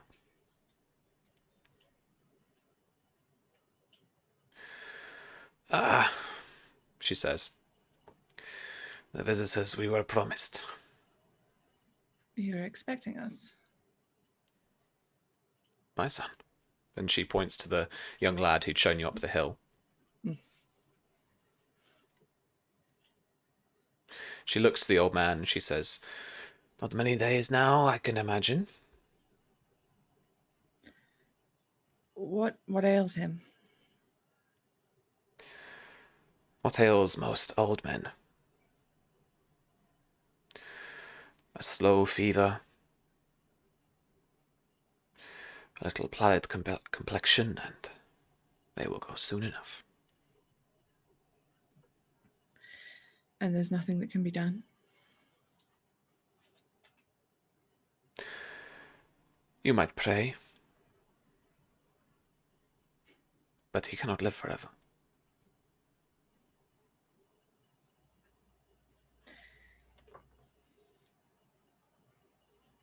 And Miria, she looks a little uncomfortable, right? Because, it's not a good conversation to be having with anyone. And she looks, she looks across at the old knight. How long has he been asleep? A while now, he's due to be awoken, so I'll let you do the honors. He is wont to thrash out. Thank you for that warning. And I think Maria is gonna like look across to Harris, and she's got that, that apprehensive sort of expression on her face, though, as well, like a little sad, too. And she'll just just take down the headscarf she's been wearing, just take off like her outer layer, I guess. She's wearing like a jacket to protect from the sun. And she'll go over and just like gently put her hand on his arm, on the old knight's arm, and sort of like gently rouse him. He awakens with a gruff, and he kind of turns, and there is a bit of a jolt, and he kind of shakes a little bit, but he turns around to see your face rather than the old lady's, and staring back at you is the bald, bearded face of old Sir Francis. He looks a little more pale, even a little more yellow in complexion than you last saw him. The shake remains even after he has awoken, but he somehow feels even hotter than the air that's not even moving in this hovel. And he looks at you, and he is just eyes wide, staring at you, as if looking at a ghost. And Maria tries to, she tries to fix her expression from like a jolt of surprise as he wakes so gruffly. And she tries to suppress the surprise, the sadness, the everything she's saying. And she just tries to fix a very like calming, warm smile on her face as she looks at him. And she's just going to reach over and just like hand him like a little cup of water. She's trying to just be soft and there you go. She's not a good nurse, but she's trying her best. And she just lets him sort of take in her appearance. He drinks quickly with both hands for a moment, and then he holds the cup and he looks back at you, resting it on his chest. He holds out a hand and he slowly touches, kind of around your nostril, feels the cheekbone, kind of as if almost having to have that touch to make sure that you're there. Hello, Sir Francis. Did he know your real name back in the day? Was it? Yes. Were you just? No, because we told Casella? him about the bamboozle. So he knew that Maria was pretending to be Oliver's daughter at Ironwood. Gotcha. So he knew the bamboozle. Yeah, with a shaking voice, he says, "Lady Maria, my gods, where did you go? Where have you been?" Well, I've had quite the adventure since we last saw each other. And there are tears in his eyes as he holds your cheek. She'll put her hand on top in of his hand. And he is overjoyed. His face cracks into the great beam of a smile. But that very quickly turns into sadness as he blubs out that I was meant to protect you. And I failed in that duty. That duty to Sir Oliver. That duty to you and both our houses. And Mary's eyes fill with tears too, and she sort of squeezes that hand that's at her cheek, and she says, "It's all right. In the end, I made it out. It wasn't your fault. You couldn't have protected myself from myself.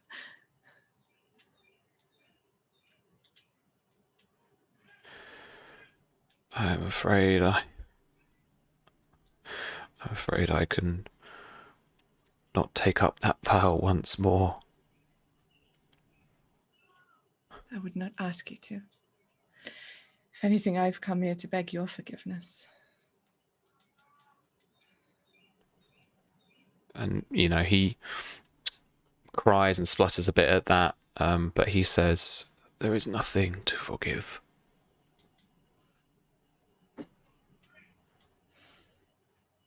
What of your life now? What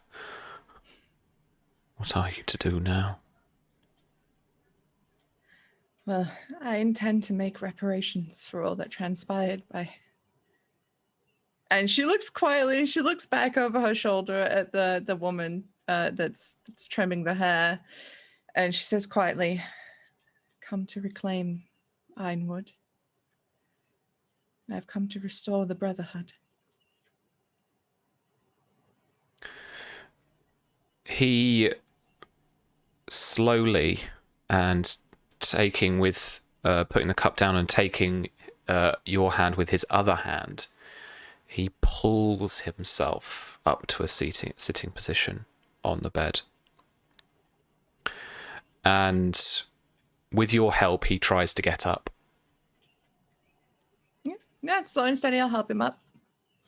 And he takes you over to a kind of like leather roll of what looks like kind of tap, but there's a bit of armor there and stuff like that. Kind of old heirlooms and probably a necklace, stuff like that. But unwrapping the leather as he kind of presses the package upon you, you find what appears to be a fairly ornamental bastard sword with an engraved hilt, the gate of House Ironwood, and kind of filigree and detail on the scabbard.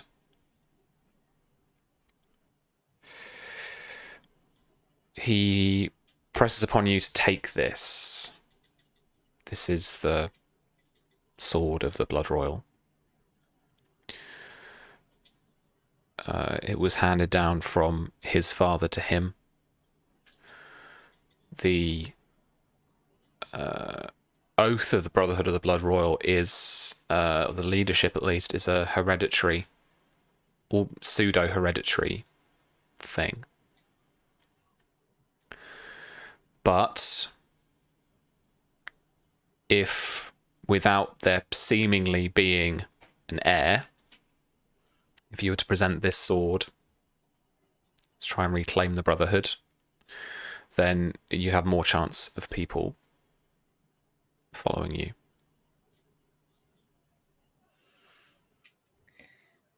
And Miria is like full on, like almost sobbing at this being given to her because she understands the significance of it. Having heard the stories of the Bloodroyal ever since she was a tiny girl, like this is like freaking Excalibur that's just been given to her, so she's holding it with reverence and her eyes are full of tears, and she clutches it tightly. Thank you, Sir Francis, for everything. He sits back down on the bed and asks quite frailly for something to eat, some soup, something. Yeah, I'll I imagine the woman there will pass a bowl over or something. And as you turn back, he has taken his last breath. Oh, fuck me! Jesus Christ. All right. So Miria, she does that moment where she thinks maybe he's fallen asleep. So she puts it down, like touches him a little bit. And she twigs eventually.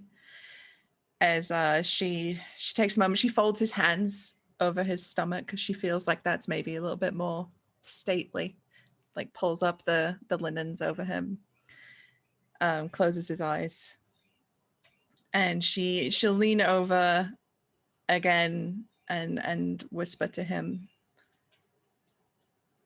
I promise I will guard the way. Harris hands you a couple of silver stags to cover his eyes.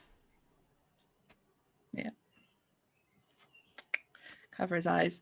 And then she's going to have, a couple of quiet moments. So she's processing things, right? She's processing. She holds her hand over one of his hands and squeezes it. And she'll arrange with the lady there to help with any sort of funerary rites that he would require. Mm-hmm. And I think that's what her moments here are now. She's just arranging to make sure that Sir Francis gets the burial he deserves. Mm-hmm. As an honored member of House Ironwood, as the man who gave much of his life in service of the house, Miria is like, she's going to make sure this is done right as best she can. And then once you finally join back up outside, Harris has been just kind of tending to the horses quietly. And as you approach, he asks, are you okay? Not really.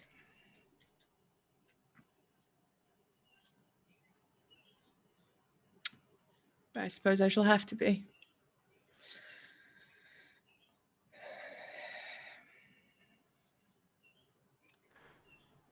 Well, I think what he did was as good as any to name a successor for the Brotherhood. Yeah. This sword means a lot. And looking at it, you can see that probably over eons it has been reforged and remade. This is by no means the original sword that you're holding. Otherwise you'd be looking at something probably in bronze or something like that, but looks like the hilt is fairly antiquated, like the actual design and all of the gold work that has gone into it, and it is gold. Has been maybe repommeled, but then also reforged with an iron blade that has been sharpened well. So this would be a castle forged bastard sword. So it would also give you +1 on your attacks using Sweet. it. If you want to chuck it in your inventory. Absolutely, 100%. Yeah, she's gonna actually, before they mount up and leave, she's gonna affix the sword to her hip with the sword belt and carry it proudly. But she's not used to wearing a sword on her hip like that, so I guess she feels a little weird carrying it. But she adjusts. All right, let's go find the Brotherhood. Let's. And so you ride probably a few more days and nights down back towards the Ironwood River, back from the foothills of the Red Mountains, and you can approach Ironwood however you like, but you need to be cautious for sure.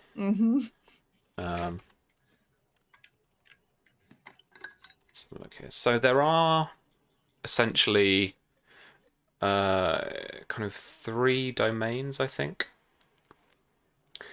So you will still be within the area that House Ironwood says it has claim to within the Red Mountains. There's a portion of that.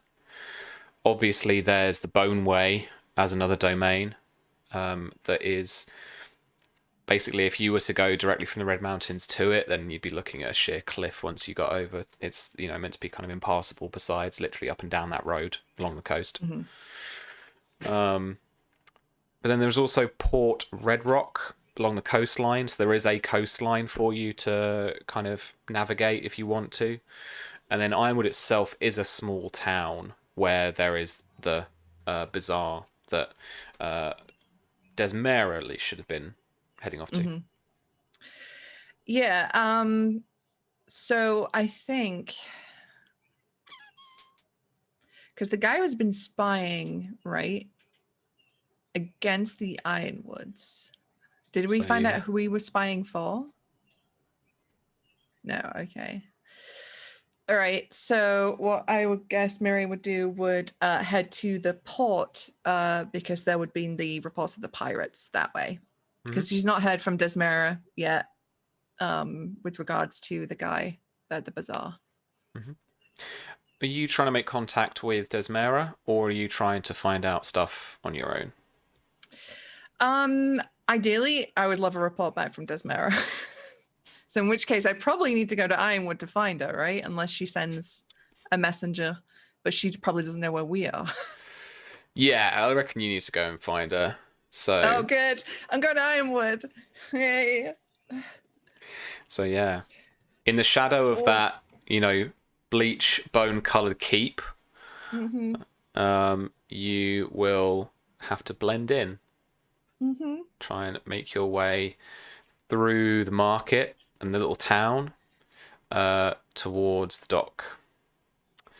Well, do you know the fun thing about Ironwood? It's really hot and deserty, so it's not unusual for someone to wear a headscarf that would obscure some of their features of their face, perhaps. And the last time I was here, I was 13, and your face changes tons when you grow up, is what I'm hoping. All right. Harris is 100% keeping the headscarf on at all times because he does not look like a Dornishman. He looks like a Reacher boy. And he will stick out like a sore thumb. Yeah. Harris can lend you a +1 to your results. Let me just find the guard stat. There we are. Fuck. Oh, shit. Yeah, so you're going to need to blend in. Is this stealth blend in? Have you got any destiny points to spend? Have you got any thing to help you? Okay, I according to my sheet have 2 destiny points. So you can burn one. Hang on. What are because we changed this slightly for our cheat sheet. We did. So destiny points. You can spend one to add a test die. You can spend a destiny point to add a detail to a scene to help you, although that would basically be the same +1d, I think, kind of thing. Yeah. You can burn a destiny point to convert all your bonus dice into test die. You can burn a destiny point to add 5 to your result. You can burn to decide the consequences of your own fate, or you can burn to permanently remove a drawback or gain a benefit. Or, that little ding tells me that someone has thrown you some moolah. Frax has sent you a destiny point, I think. No, not a destiny point. A keep dice. Thanks, Frax. Dice thingy for Susie. Thanks, Frax. Appreciate you. Cheers, Frax. Okay, well that's more helpful because my stealth is 2. So that's. Are you sure it's not deception disguise? I mean, yeah, it can be that.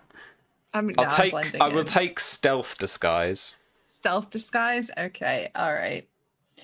So I'm gonna roll stealth disguise, which means I'm rolling 4, keeping 3, which is much better than rolling 2.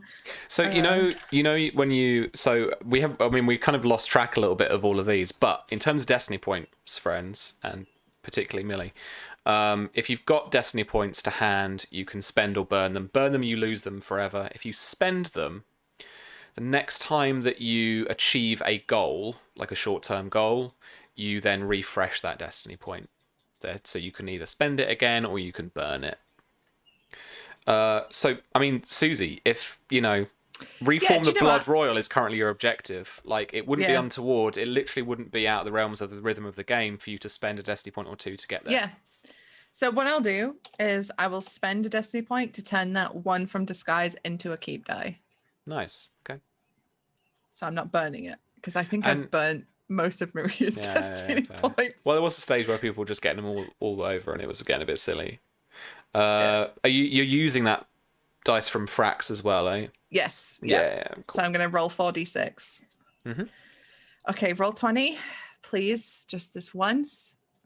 I'm going to need you to be with me on this one. I can't look. 14. Okay. There's a 1 in there. I see you roll 20. Because it was stealth disguise. Okay. Yeah. Yes. Yeah. Cool. Okay. So you make your way into Red Rock Port, and as nervous as you are, and the glances that Harris gives you, are you going in on foot, or are you? I think because it's a port, right? Like Ironwood Port, people come in and out all the time. So we're gonna come in on horseback, but make it look like we're travelers. So we've thrown over like loose linens over our clothing. We're wearing headscarves. When like wearing stuff that you would expect people to wear in Dawn, travelers to wear. I think this like Harris is actually walking your horse in as if he's a guard or part of your cadre or whatever that is. And so nervously he takes the horse by the reins and he walks you into town. A few guards pass you by speaking in that thick Dornish accent, and they just Harris can't help but kind of look around slowly as they walk behind the horse. They kind of give you a quick glance, and then they walk on by. And then you start to blend in to the crowd. It's a busy day at the market here. There are already some cogs, some large ships that are in the docks here and offloading goods. And you can also see, out to sea, parts of this Ironwood fleet. Some sailing up kind of a bit further north on patrol. Another warship, a bit like fashioned in a kind of trireme style, kind of, older looking ship that feels very Ironwood and, it kind of built in the modern construction standards, but very much alluding to the history of the house. That kind of shit, right? As it should. Yeah, flying flags and heraldry of the of House Ironwood, but its sails are furled and it is sat in dock, and there are some sailors and some soldiers kind of stood around and, taking the load off in the midday sun. But from what you can tell, you have successfully kind of infiltrated, hung around, and you're not causing any guards to really give you a second look at the moment. Where would you like to go?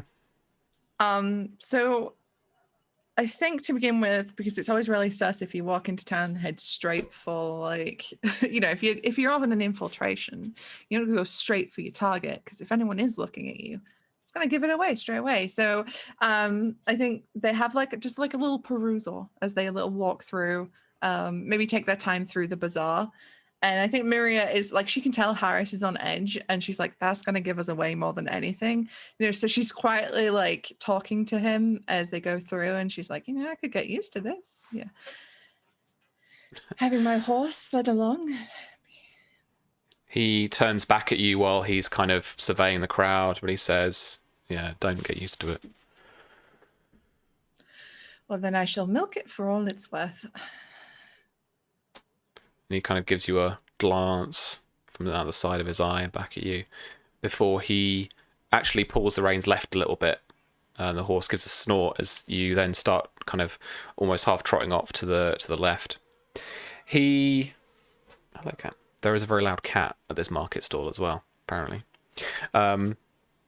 As he pitches the horse up to the side of this stall, and then he stands near a woman in lots of kind of dark shawls and a throw over her head.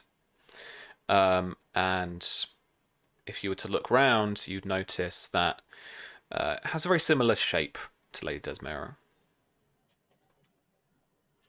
Yeah, I think Myria just takes a moment to, sort herself out before she dismounts and makes it look like she's casually walking across, not like hurriedly dashing. Myria's like playing it as cool as you possibly can get. Like that's her goal here, is to not make any weird sudden movements that might give it away that she's up to something dodgy. So she's just, casual as you like. She dismounts, she'll pet the horse a little bit, and then she'll just meander her way over. And Lady Desmera tells you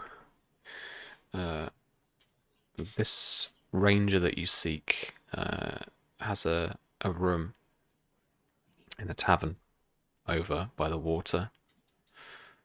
So at the Waterside Inn, we head over. We can arrange a meeting. Okay. You'll have to forgive me, my lady, but the leverage to get you this meeting, he knows you're coming. I see. But this may work in our favor. Did he give you a name?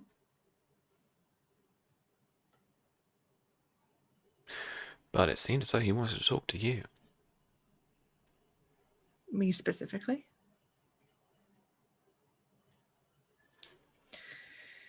Interesting. All right then. Shall we? And she takes the horse by the reins, and Harris stands aside of you, and they take you to the waterfront inn. Inside is a fair bit cooler, but the salt air breezes in through open shutters all along that side, and all along the waterfront side are these windows that let in a lot of light. So it's quite an airy, cool atmosphere in here, as barkeeps serve spicy Dornish food and a lot of ale and grog to the sailors that are here in port. So in amongst all of that laughter and carousing, you spot a man that you haven't seen in a while, but is the familiar, slightly more rugged face of the kind of ranger that you met back at the tourney, where you had hinted towards the Brotherhood of the Bloodroyal there before, and he seemed to respond in kind. And I think Myria, she looks at him and nods at him in recognition. That she recognizes who he is, and as they approach the table, she says, "May I?" He nods without saying a word, as he's already pouring 2 more flagons of beer from the pitcher that he has. And as you sit, he just looks at you. So I'm to understand that you wanted to speak to me. You remember me, my lady? I do, from the tourney.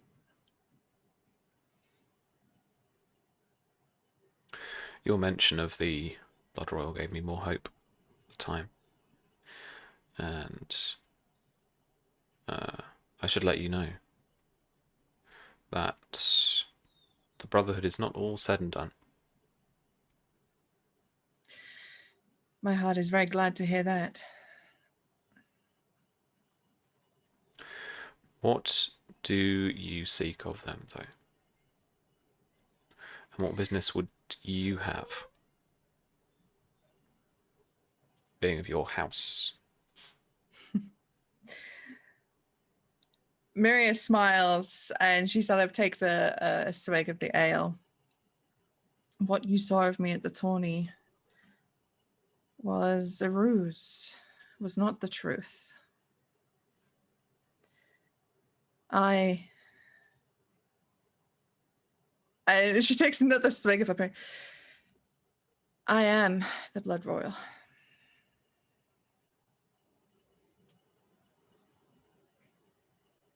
And then she moves the sword from her side and just like shows the hilt to him. Now I seek to claim what is mine and restore what was lost. From that, I can discern one of two things. Either you have been chosen to hold, to wield that sword, or you slew a man for that. No, I did not. A long time ago, Sir Francis vowed to my father that he would protect me. In his last act, he gave me this sword.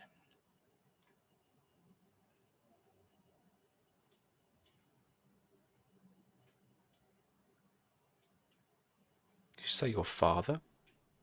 My father.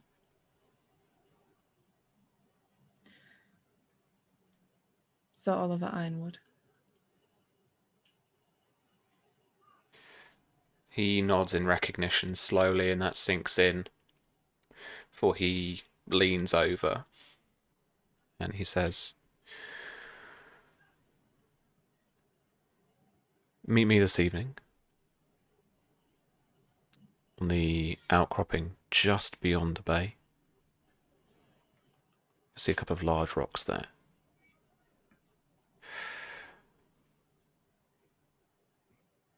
And I can take you." All right. I'm familiar with the place. I'm pretty sure that's why Miria washed up after she almost died. I just thought that. Yeah. Oh, juicy. Well, and then she's going to act as if they've not been having a very intense conversation and just take a drink to your good health. And yours? I'll see you this evening. Maybe speak again. And he leaves the table. In a not so covert way, I guess. Having you just sat down, and he just leaves. Yeah, no, that's fair. Oops. Oh. He's not having to be shifty. He's not like gonna get anyway.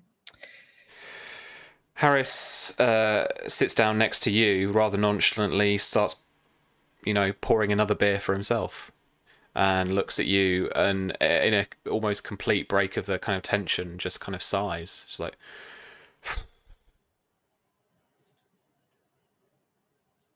yeah. it's a lot more walking than I thought. What did you think? A lot more walking around than I thought. What did you think? We would just ride in on horseback and the drawbridge would be lowered and we'd be welcomed in with a banquet and a feast? Wouldn't hurt, would it?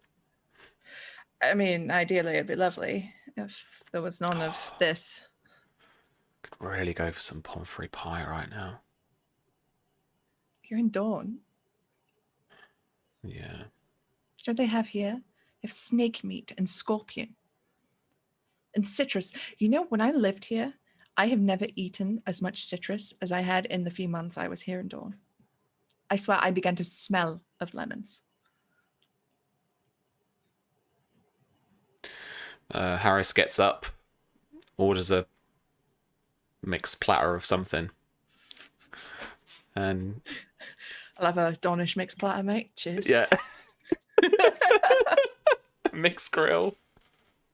Dawnish mixed grill. Snake scorpion. It's like a Dawnish Nando's.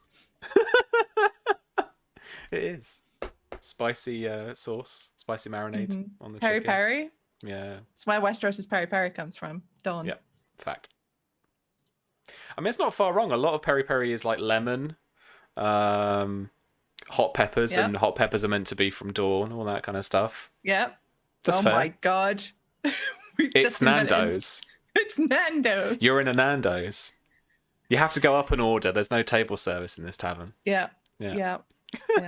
Oh my God. Sorry, non-Brits, just ignore us. Fucking whatever. And yeah, you tuck into on this to be like, this little hearty kind of scene. You want, he tucks into a bit of snake, tucks into a bit of scorpion, tucks into some other stuff, and he's like, yeah, I'm not sure about the scorpion. Snake's all right though; it's a bit chewy. Yeah, scorpion will grow on you. You've just got this acquired taste. A bit crunchy. Did you eat the shell? You're not supposed to eat the shell. Oh. And Marina's just like laughing. But he laughs as well.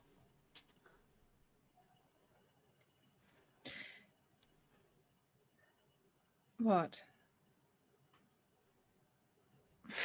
I just didn't expect to see you again. Truth be told, I didn't expect to ever see you again. Yeah, no, I suppose it's must be much stranger for you actually. Maybe you heard that I'd escaped, but then here I am, well, doing this. I don't know which one of us got off easier, to be honest. Oh, probably me. Well, I mean, to be fair, you did manage to flee across the sea. You didn't have to go back to lessons and deportment and studying. Yeah, you never did very well at those, did you? I'll have you know, I was top of our class, Mr. Ball. Which class? Do you remember S5E8 with that damn cane of hers? And he goes, oh, sorry. And he shifts over a few inches. Please leave room number 7, Lord Please. Ball. Never forget your face in that dancing lesson. I didn't think you could go that shade of red. I wonder what Lyra's doing now. I don't know. I wonder if she ever made it back to Red Lake. Well, hopefully. Poor little Joy. Poor little Joy has probably been betrothed to somebody by now. Lyra probably So married. small.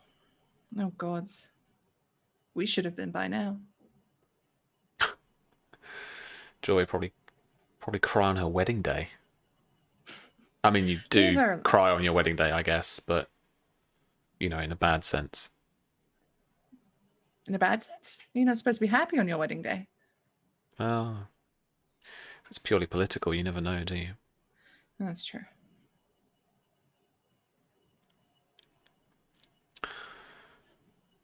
Still. I doubt that my betrothal is valid anymore. To Salary. Salary, yes. Well, once you take Ironwood, you can probably marry who you like. Well, I'd have to. That'd be difficult to find someone who would want to take a marriage more matrilineal in nature, I suppose. Oh, you'd have to pick a Dornishman.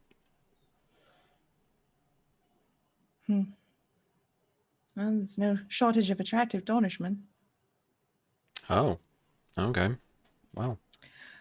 What? Nothing. Don't you nothing me, Harris Ball? Maybe the scorpion is growing on me. And he takes another crunchy bite, just kind of out of stupidity. Like, no. Kind of with his mouth open. What about you, Lord of Highgarden to be? And find yourself a wife? Once everything dies down, sure. Anyway, don't say that too loudly. I said it quietly. All right. No one here is listening. You've really never been in Dawn before, have you? No. Well, that's why you're here, right?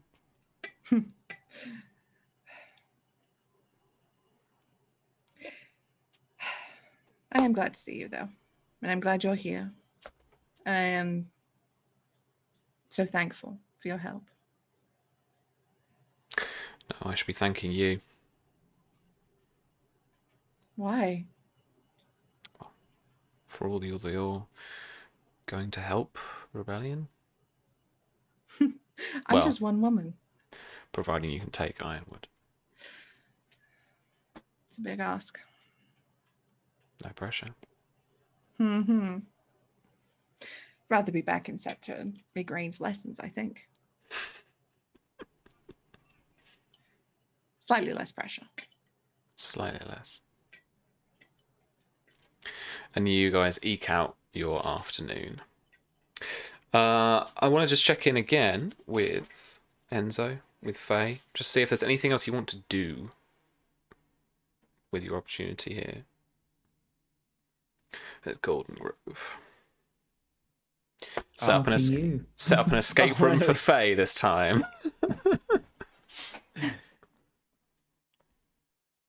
After you, Millie.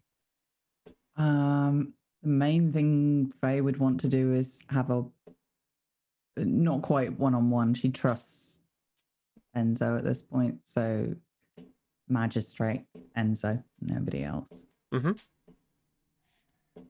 Yeah, this could definitely be in your solar, in your office. And so he attends you as you requested. What do you know of the house he spoke of? Greenfield, was it, with a gold carp? No noble heraldry that I know of or can find. Likely hedge knights have taken their own design to their shield. Must be something to it. I am more want to know about his scar, this three-pronged scar, very distinctive for an individual. Well, perhaps our new friends can look into it. Perhaps, indeed. I wouldn't imagine they'd have to go far if this is a Knight of the Reach, potentially. The green and the yellow, particularly, of the heraldry do speak to that. That if a knight were trying to perhaps show some loyalty to the Tyrells, they might pick those colours. But equally, if the this mystery knight was fighting against them before somehow not being caught, it's very troubling indeed. There's something in this, and it's tickling the back of my brain. No matter, maybe it'll come to me after a sleep. Out of interest, have you had proof of tax evasion by those who have intended harm to the kingdom? What would you do with it? I am below the real courtly politics of Highgarden, my lady, but it would really depend, I believe, on what you would want to get out of it. Castrate them? Metaphorically. With paperwork, I very much doubt. Then what?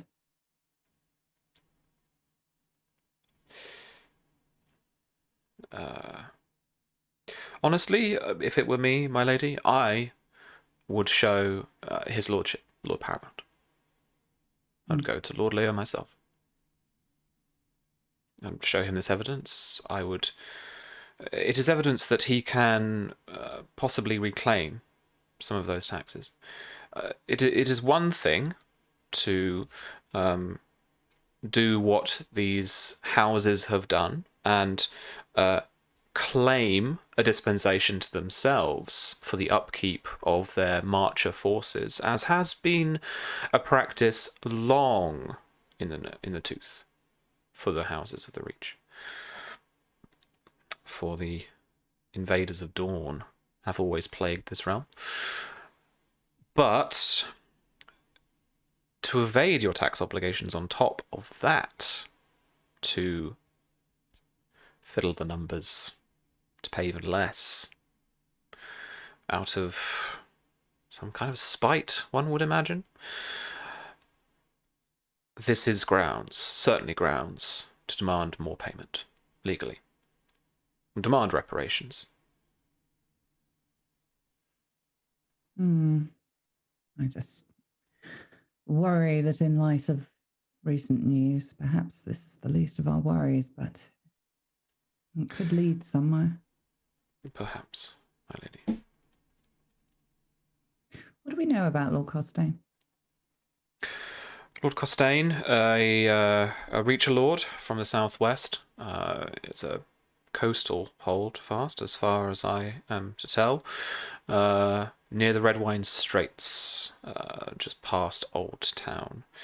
They are a Reacher house because historically Dornish raids have taken that far south, so they'll come through the western gaps along the estuary there. He was loyal to the Black Dragon in the Blackfyre, in the first Blackfyre rebellion.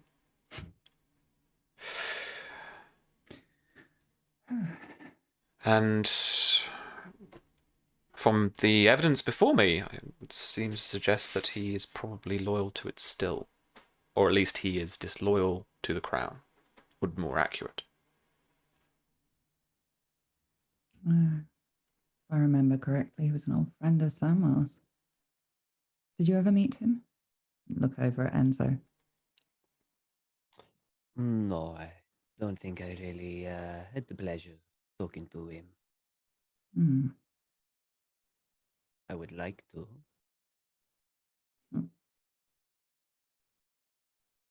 As would I.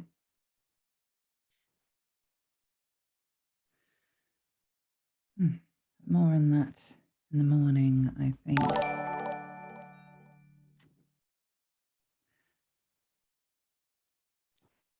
I feel that we need to get ourselves a maester, someone technically minded. Do you know such a person? Myself, my lady, not many personally. Old Town would be rife with them. Perhaps we could hire one. But why not go to Godric, I believe, Lord Leo's maester? No, perhaps for the initial thoughts, we'd need someone else for construction. I'm just trying to work with what we've got.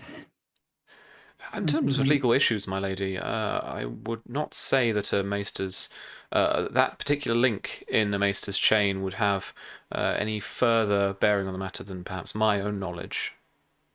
I'm not talking about legal matters. I'm talking of matters of warfare. Ah. Best defense.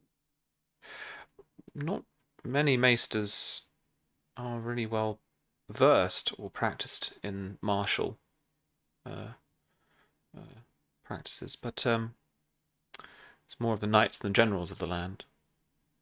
Well, I'm not looking for someone who can hit things with pieces of steel. I'm looking for someone with a functioning brain. And the greatest generals have those in abundance. Yes, but ask them to make a campfire themselves and they probably struggle. I'm looking for something a tad more complex than that. Very well. I mean, not to speak ill of those who fight, but each of us has our skills now. Oh, of course. I'm very glad. Much as I had no control over who was sent here, I am very glad that it was you. Thank you, my lady. It's reassuring to see someone finding their calling. I do what I can. Which is precisely why I suspect you're the one who should be doing it. It takes a lot for me to give up the reins on any horse, let alone this one. Mm-hmm. It is good to have you back, my lady. Good to be back. It's good to visit.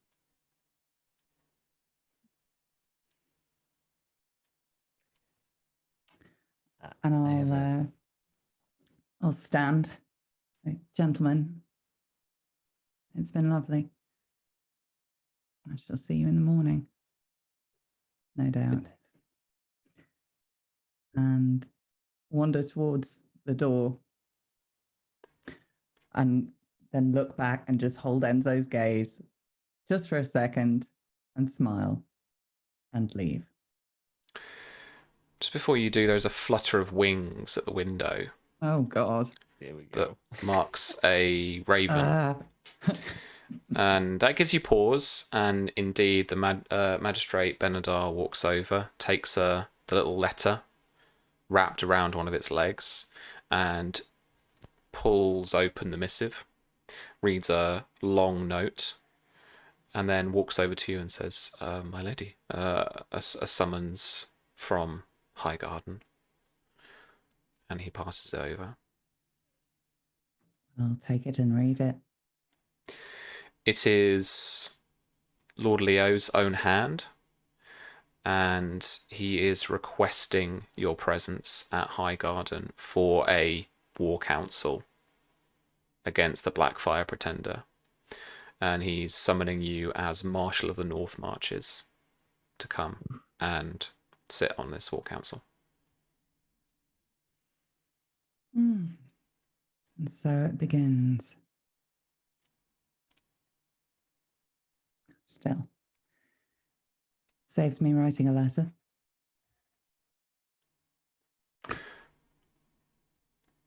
I would imagine so, my lady. We have a raven here for the opportunity, should you want. It will return to Highgarden only, but I should suspect his lordship would be expecting a reply.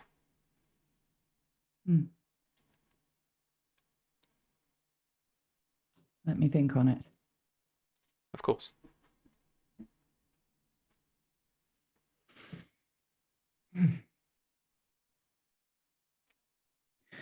And she'll just kind of pause, just looking at the floor for a second, and you can almost see that, the maths overlay meme. Oh, so much to organize. And she'll nod and head back to the door. And then turn to the magistrate. I know that you seem uncomfortable with areas of your current position, but I do value your mind. If at any point any thought passes you that might be useful, give me perspective. I would value your input, even if it seems impossible. Those are the situations apparently I excel at resolving. Of course, my lady.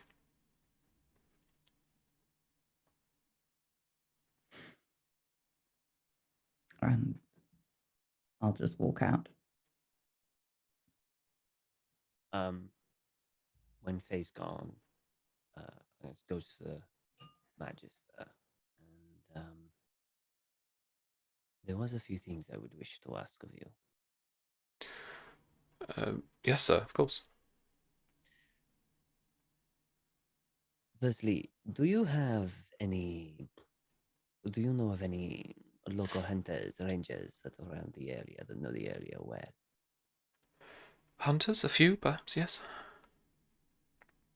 I would like to have a word with them, if that is okay. No need tonight, sometime tomorrow. Of course. And do you have any ravens that I might use? Yes, yeah, of course. Fantastic. And they can get to King's Landing? King's Landing? I believe so, yes. Fantastic. I will write a note. And if you could handle that for me, please. Of course. You are doing a good job. A lot of reassurance for this poor fella. Cool. Tom, is there anything you want us to resolve quickly now then? So writing a letter to King's Landing? Yes. Yeah. I'm writing a letter to the person I said privately to do the things what I said there. Mm-hmm.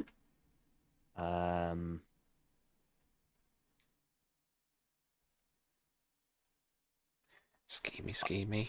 Do you want me to tell you what I want to talk about the scouts, the hunters about? Yeah, we're going to be diving into battle next episode, Okay. and then So the wedding. It's going to be essentially- quite quick, so we can resolve some actions, some easy kind of more broadly speaking actions here now. He basically wants to know the quietest paths that maybe not known Mm-hmm. towards the coast. Mm-hmm. Like a beeline, the quick, less run roads. He is going to give. How much money have I got? Okay, he's going to give 10 silver to a stable hand or stable master of the castle to ensure that 2 horses are always ready to go. Like, basically, you can go down, jump, gone at all times. And then he is going to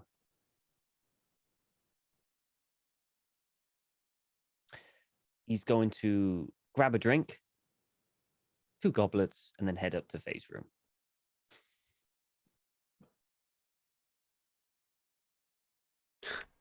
Cool. All right. Mm-mm-mm.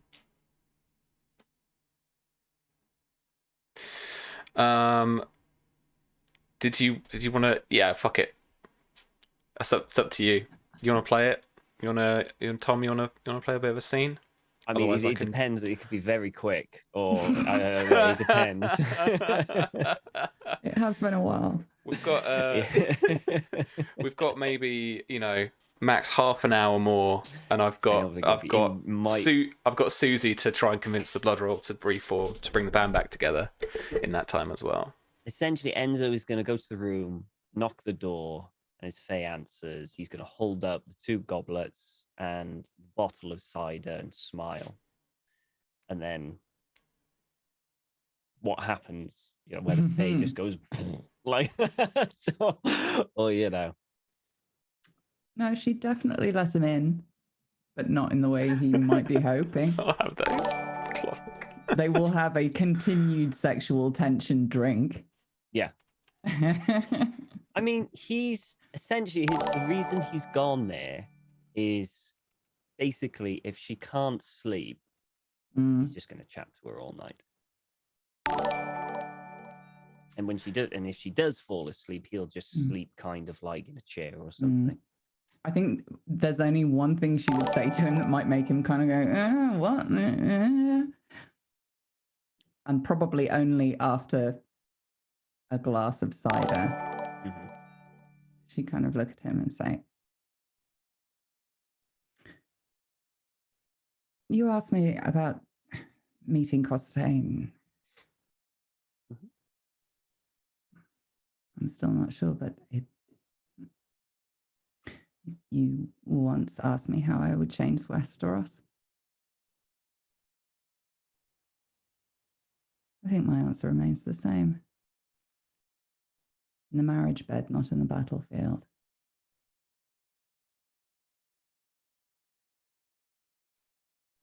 I don't like the idea of Costain and marriage in the same sentence. No, nor do I. We'd have to make sure he didn't get there, wouldn't we?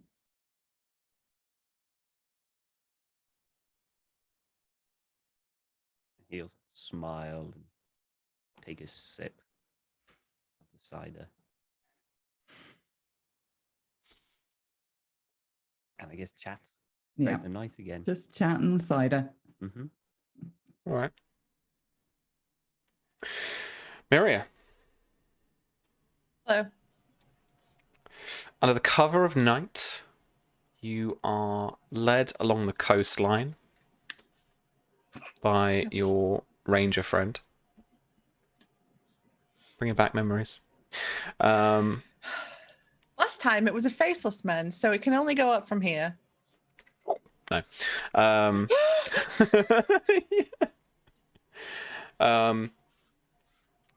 And you head up to some sand steeds, some more sand steeds.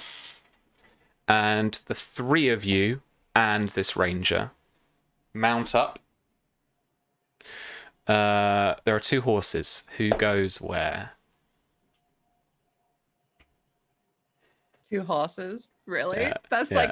like two beds. Like there was only one bed in the hotel room.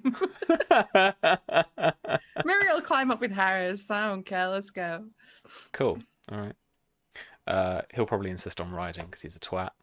I mean, he's a dude, right? In Westeros. He's a dude in Westeros. Again, Mary says she could get used to it, so she's going to let him do the work and just chill. All right. And the ranger and Harris follows the rider along the coastline. And you travel much further out until Ironwood is really but a kind of little peak on the horizon.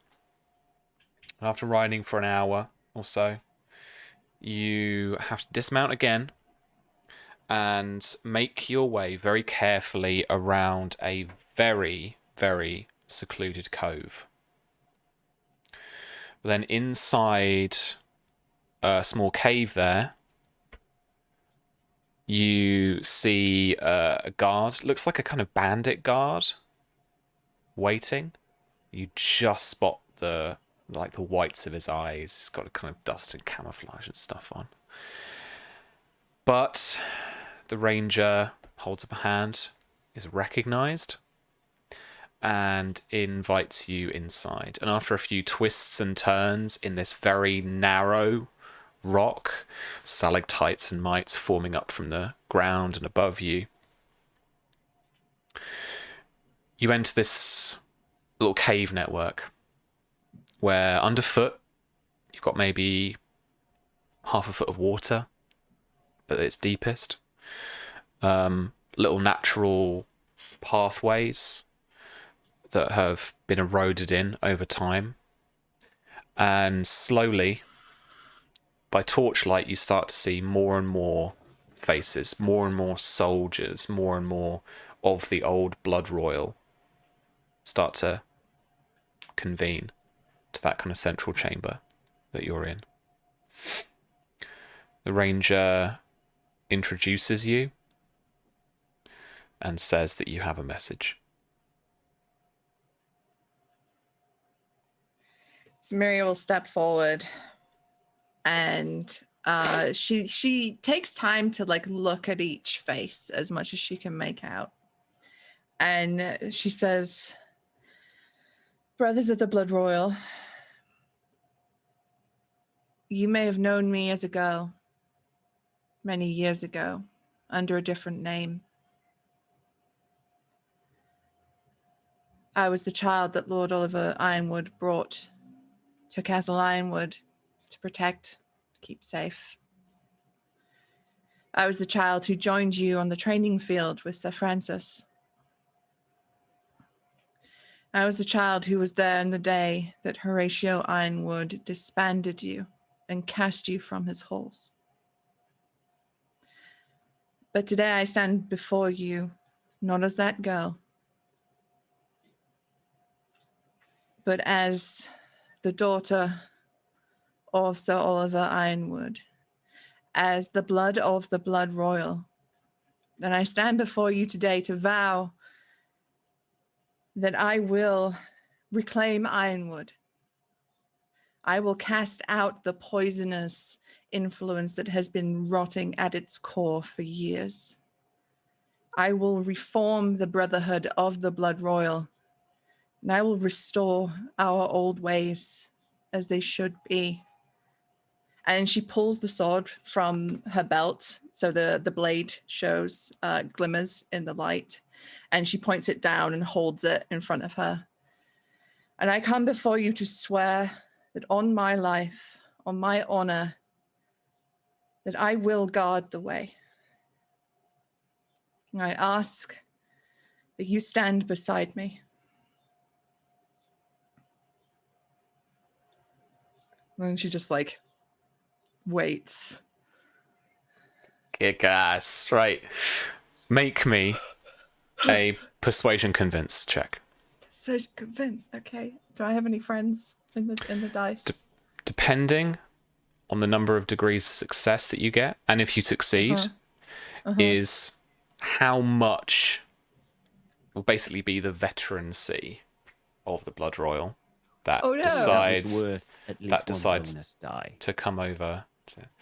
Well, now all right. All right. Is that all right? I get a bonus die? I was expecting a cool speech anyway, though. Ah. Okay. I'm just making sure I don't have anything.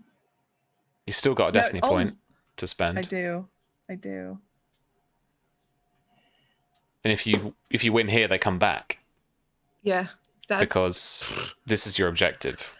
Plain and simple. Okay. All right. What I'm going to do is I'm going to burn a destiny point to get a flat +5. All right. Because James the Wargamer is like, always get the static, not the dice. This is also a full fucking burning destiny point. This is a big play, right? This is a big moment. So I feel like it warrants one. Or remember that if you get these boys, and if you burn a destiny point, then you could get Then you could you could get a benefit. So burn the destiny point for a benefit for, I think it's cadre or it's cohort. It's one of the two. So I think cohort was like what's her face was like. Yeah, Daeron. And then cadre is you have a squad of dudes that protect you. That's true, like Jaime's top men. Yeah, Jaime's top men. Exactly. So don't necessarily burn it straight away. Yeah, okay. But you could spend it now, and because if you succeed, you reach your objective, so you get them back anyway. That's true. And if I spend it, it's a +1d. So that's going to bump up my persuasion to 5 keep die. All right, we're going to do that. We're going to spend it to get +1d. So it's persuasion convince. Roll 20. I'm going to need you here. You got any friends in chat? I don't have any. Oh, I don't think I've got that's any right. Yeah, Frax. You spent that one from Frax. Yep. Okay, here we go. I'm pressing the button. How much do they believe you? 22. 22. With a 22, there is a roar that echoes through this little cave network of a unified "We guard the way." And what swords and axes and fishhooks and spears they have, they stomp or they raise above their heads, and there is a war cry here. You can feel Harris's eyes on the back of your neck as he kind of takes in this whole thing as well. So when they disbanded, they were elite. I reduced their veterancy down for that. So the most that you could have gotten was veteran, but you've persuaded all of them to rejoin. So you've got a veteran men-at-arms squad. Oh. These are, I will even show you. Oh, I had their stat thing up here.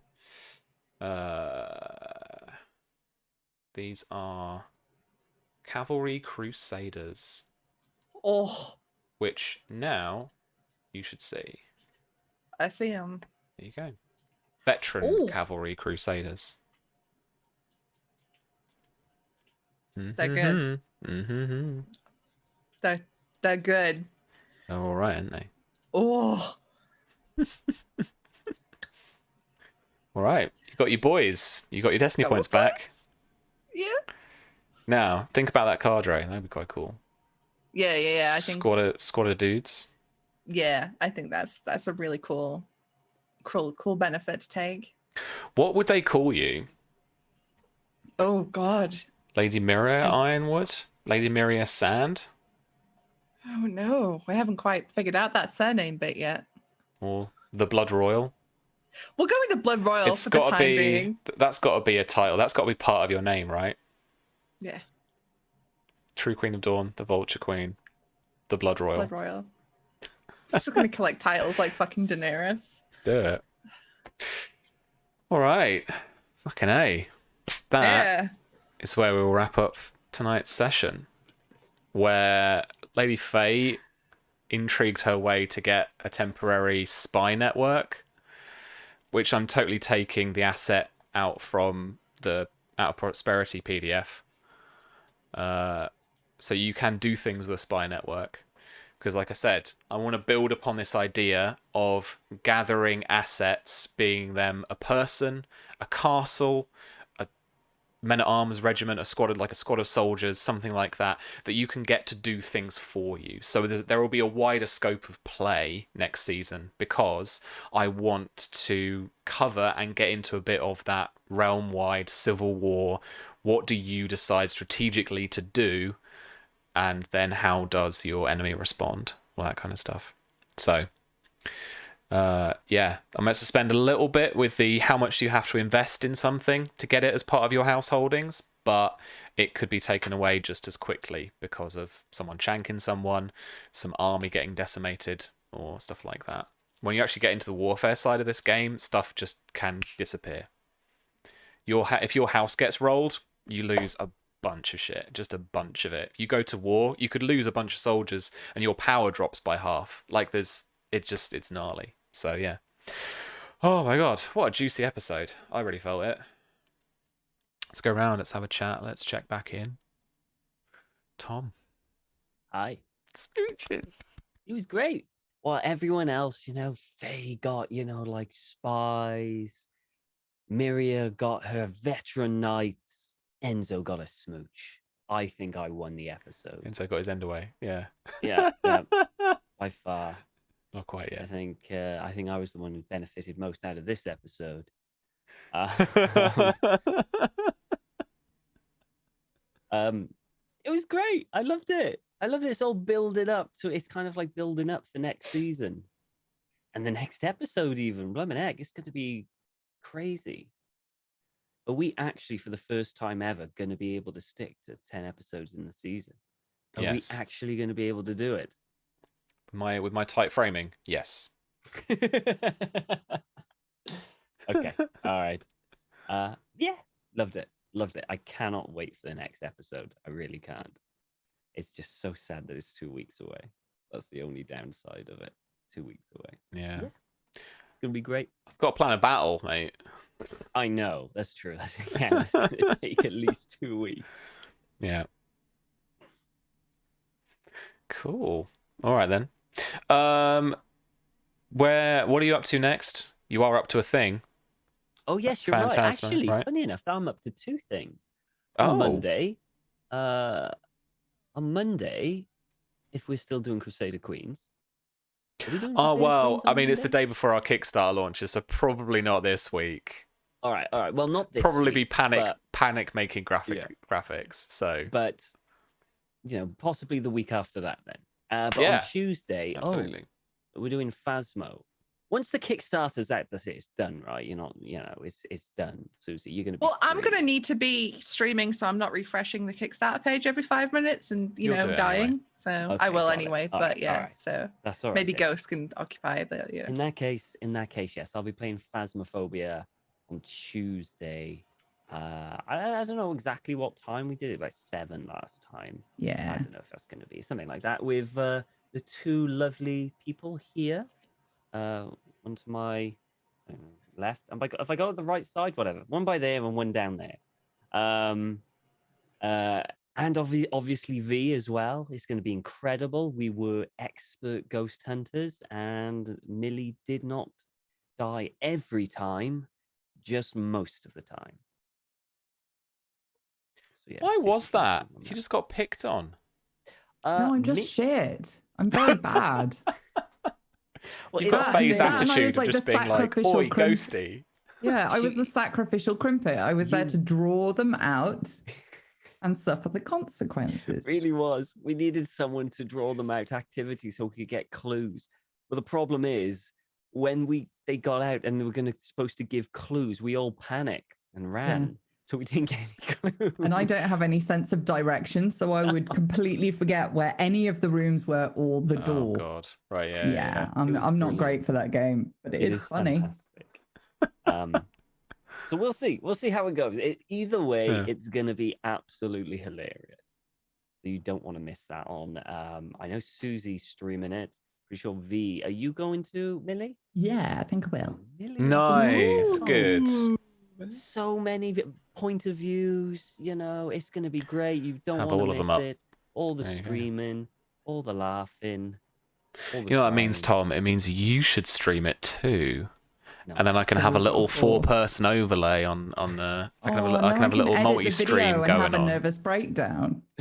Exactly. Don't you want to do that to Millie? I mean, it is tempting. Again. Again. I'll think about it. It's very easy for me to just hit the stream button, so I'll think about it. Maybe.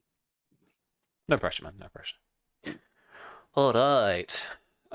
Millie. Oh, hello. That was a thing. Continue to play a very good game. Do I? Okay. Yes, you do. Thanks.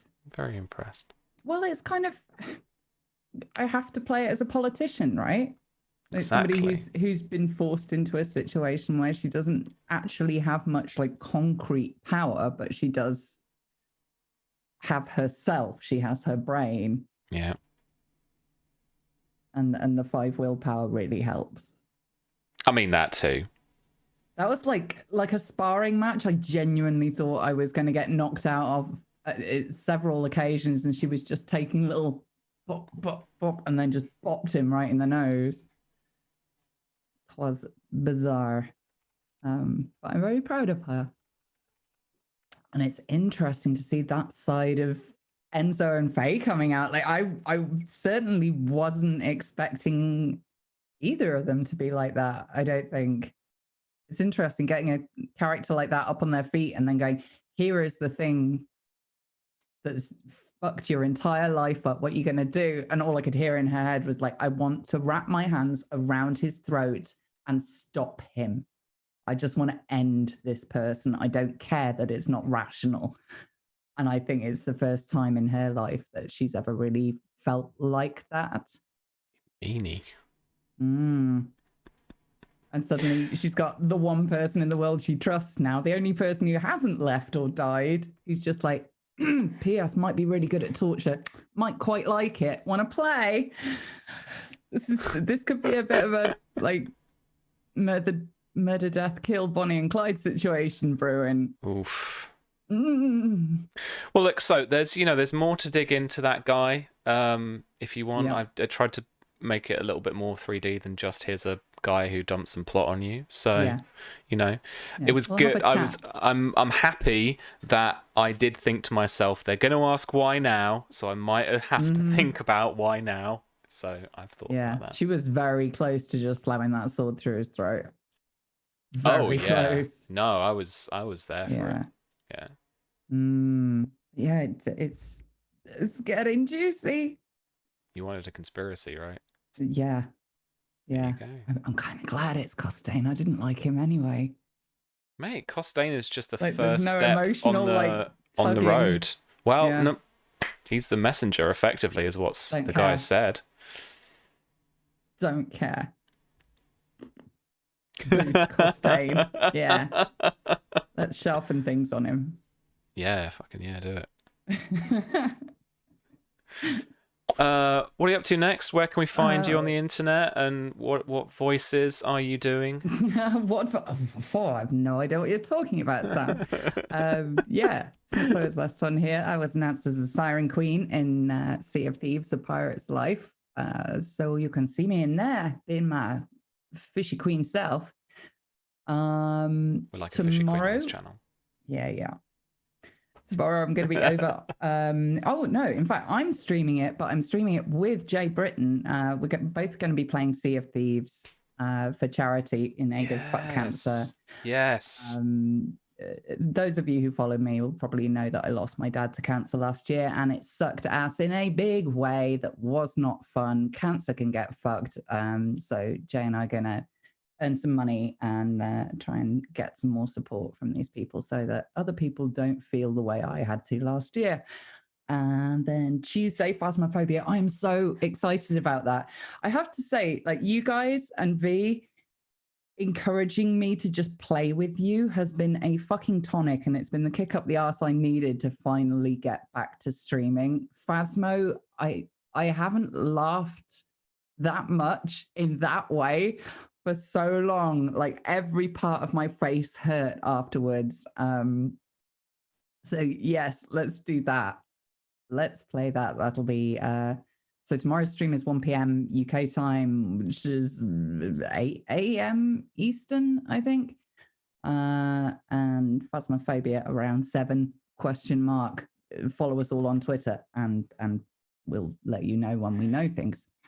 Beautiful. Well, it's gonna be fun. Yeah. I'll see you tomorrow then on that stream. Perfect. And Susie. Hello. Congrats. It finally happened. I was dreading, because we know on this channel that Roll20 is my actual personal nemesis and will fuck me at every opportunity.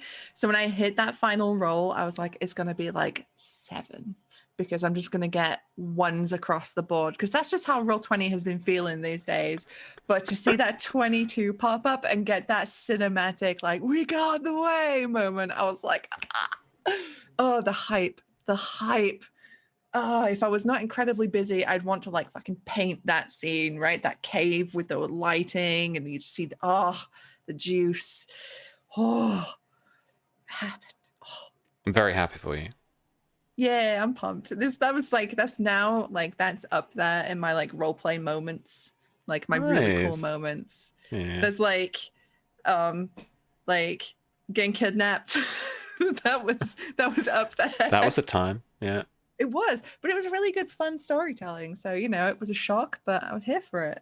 But I'm really actually loving the parallels of Faye and Miria, because Faye also has had like everything stripped away from her, thrown into this incredible responsibility before she was ready, like no one there to hold her hand. And she's taken the diplomatic route with dark thoughts, and Miria has not taken the diplomatic route. She's taken the punch route. So it's cool to just see how these two women, faced with these like impossible circumstances, have gone about it in very different ways with very similar feelings though. It's really cool. It's really, really cool. This show is one of the best shows on the internet. If you're not watching already, come on.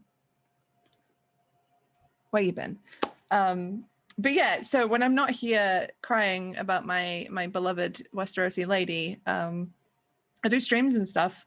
As Sam said, probably not streaming on Monday because it is the day before the Cursed Captains of Cthulhu Kickstarter launches on Tuesday. So we will be in full-on headless chicken mode, making sure that everything is shipshape and Bristol fashion, nautical terms. Nice. Making sure everything's all tasty for the launch. Tuesday I will be playing Phasmo, and then Wednesday we're coming back here for some piratical action. Are we doing that? Yes. In theory. Yes. Yeah. You're the one recruiting the crew. Yes, we're doing that on Wednesday. If it's just me and my little rowboat, we'll be here. We'll be playing Cursed Captains of Cthulhu, so you can see how the system is played. So tune in for that on Wednesday. That will be at our usual time of 3 p.m. Eastern. I'm going to try and get everyone here for 3. So come in for that. That's be the very first actual play of Cursed Captains of Cthulhu. It's exciting. It's happening. It's the game we made. We're going to be playing it. And then Thursday is fighting games. Friday is Sea of Thieves on my channel. I think that's it. Yeah. So cool. Brain just stopped. It's hot here. It got humid. Okay. I'm sorry. Brain. Yeah, that's fine. All right. Let me do the plugs then. If you don't know us, we are Black Cats Gaming. We are an independent little tabletop role-playing game publisher. We just launched the Spy game, which is the last game we kickstarted. It's a 5e powered game of international espionage and action. If you like the sound of that, if you want to be a spy, do all sorts of cool spy stuff with cool gadgets and shit, then check out our... no, you want shop? There you go. Check out our store on our website. So either blackcatsgaming.com or blackcatsgamingshop.com, and you can grab it all from there.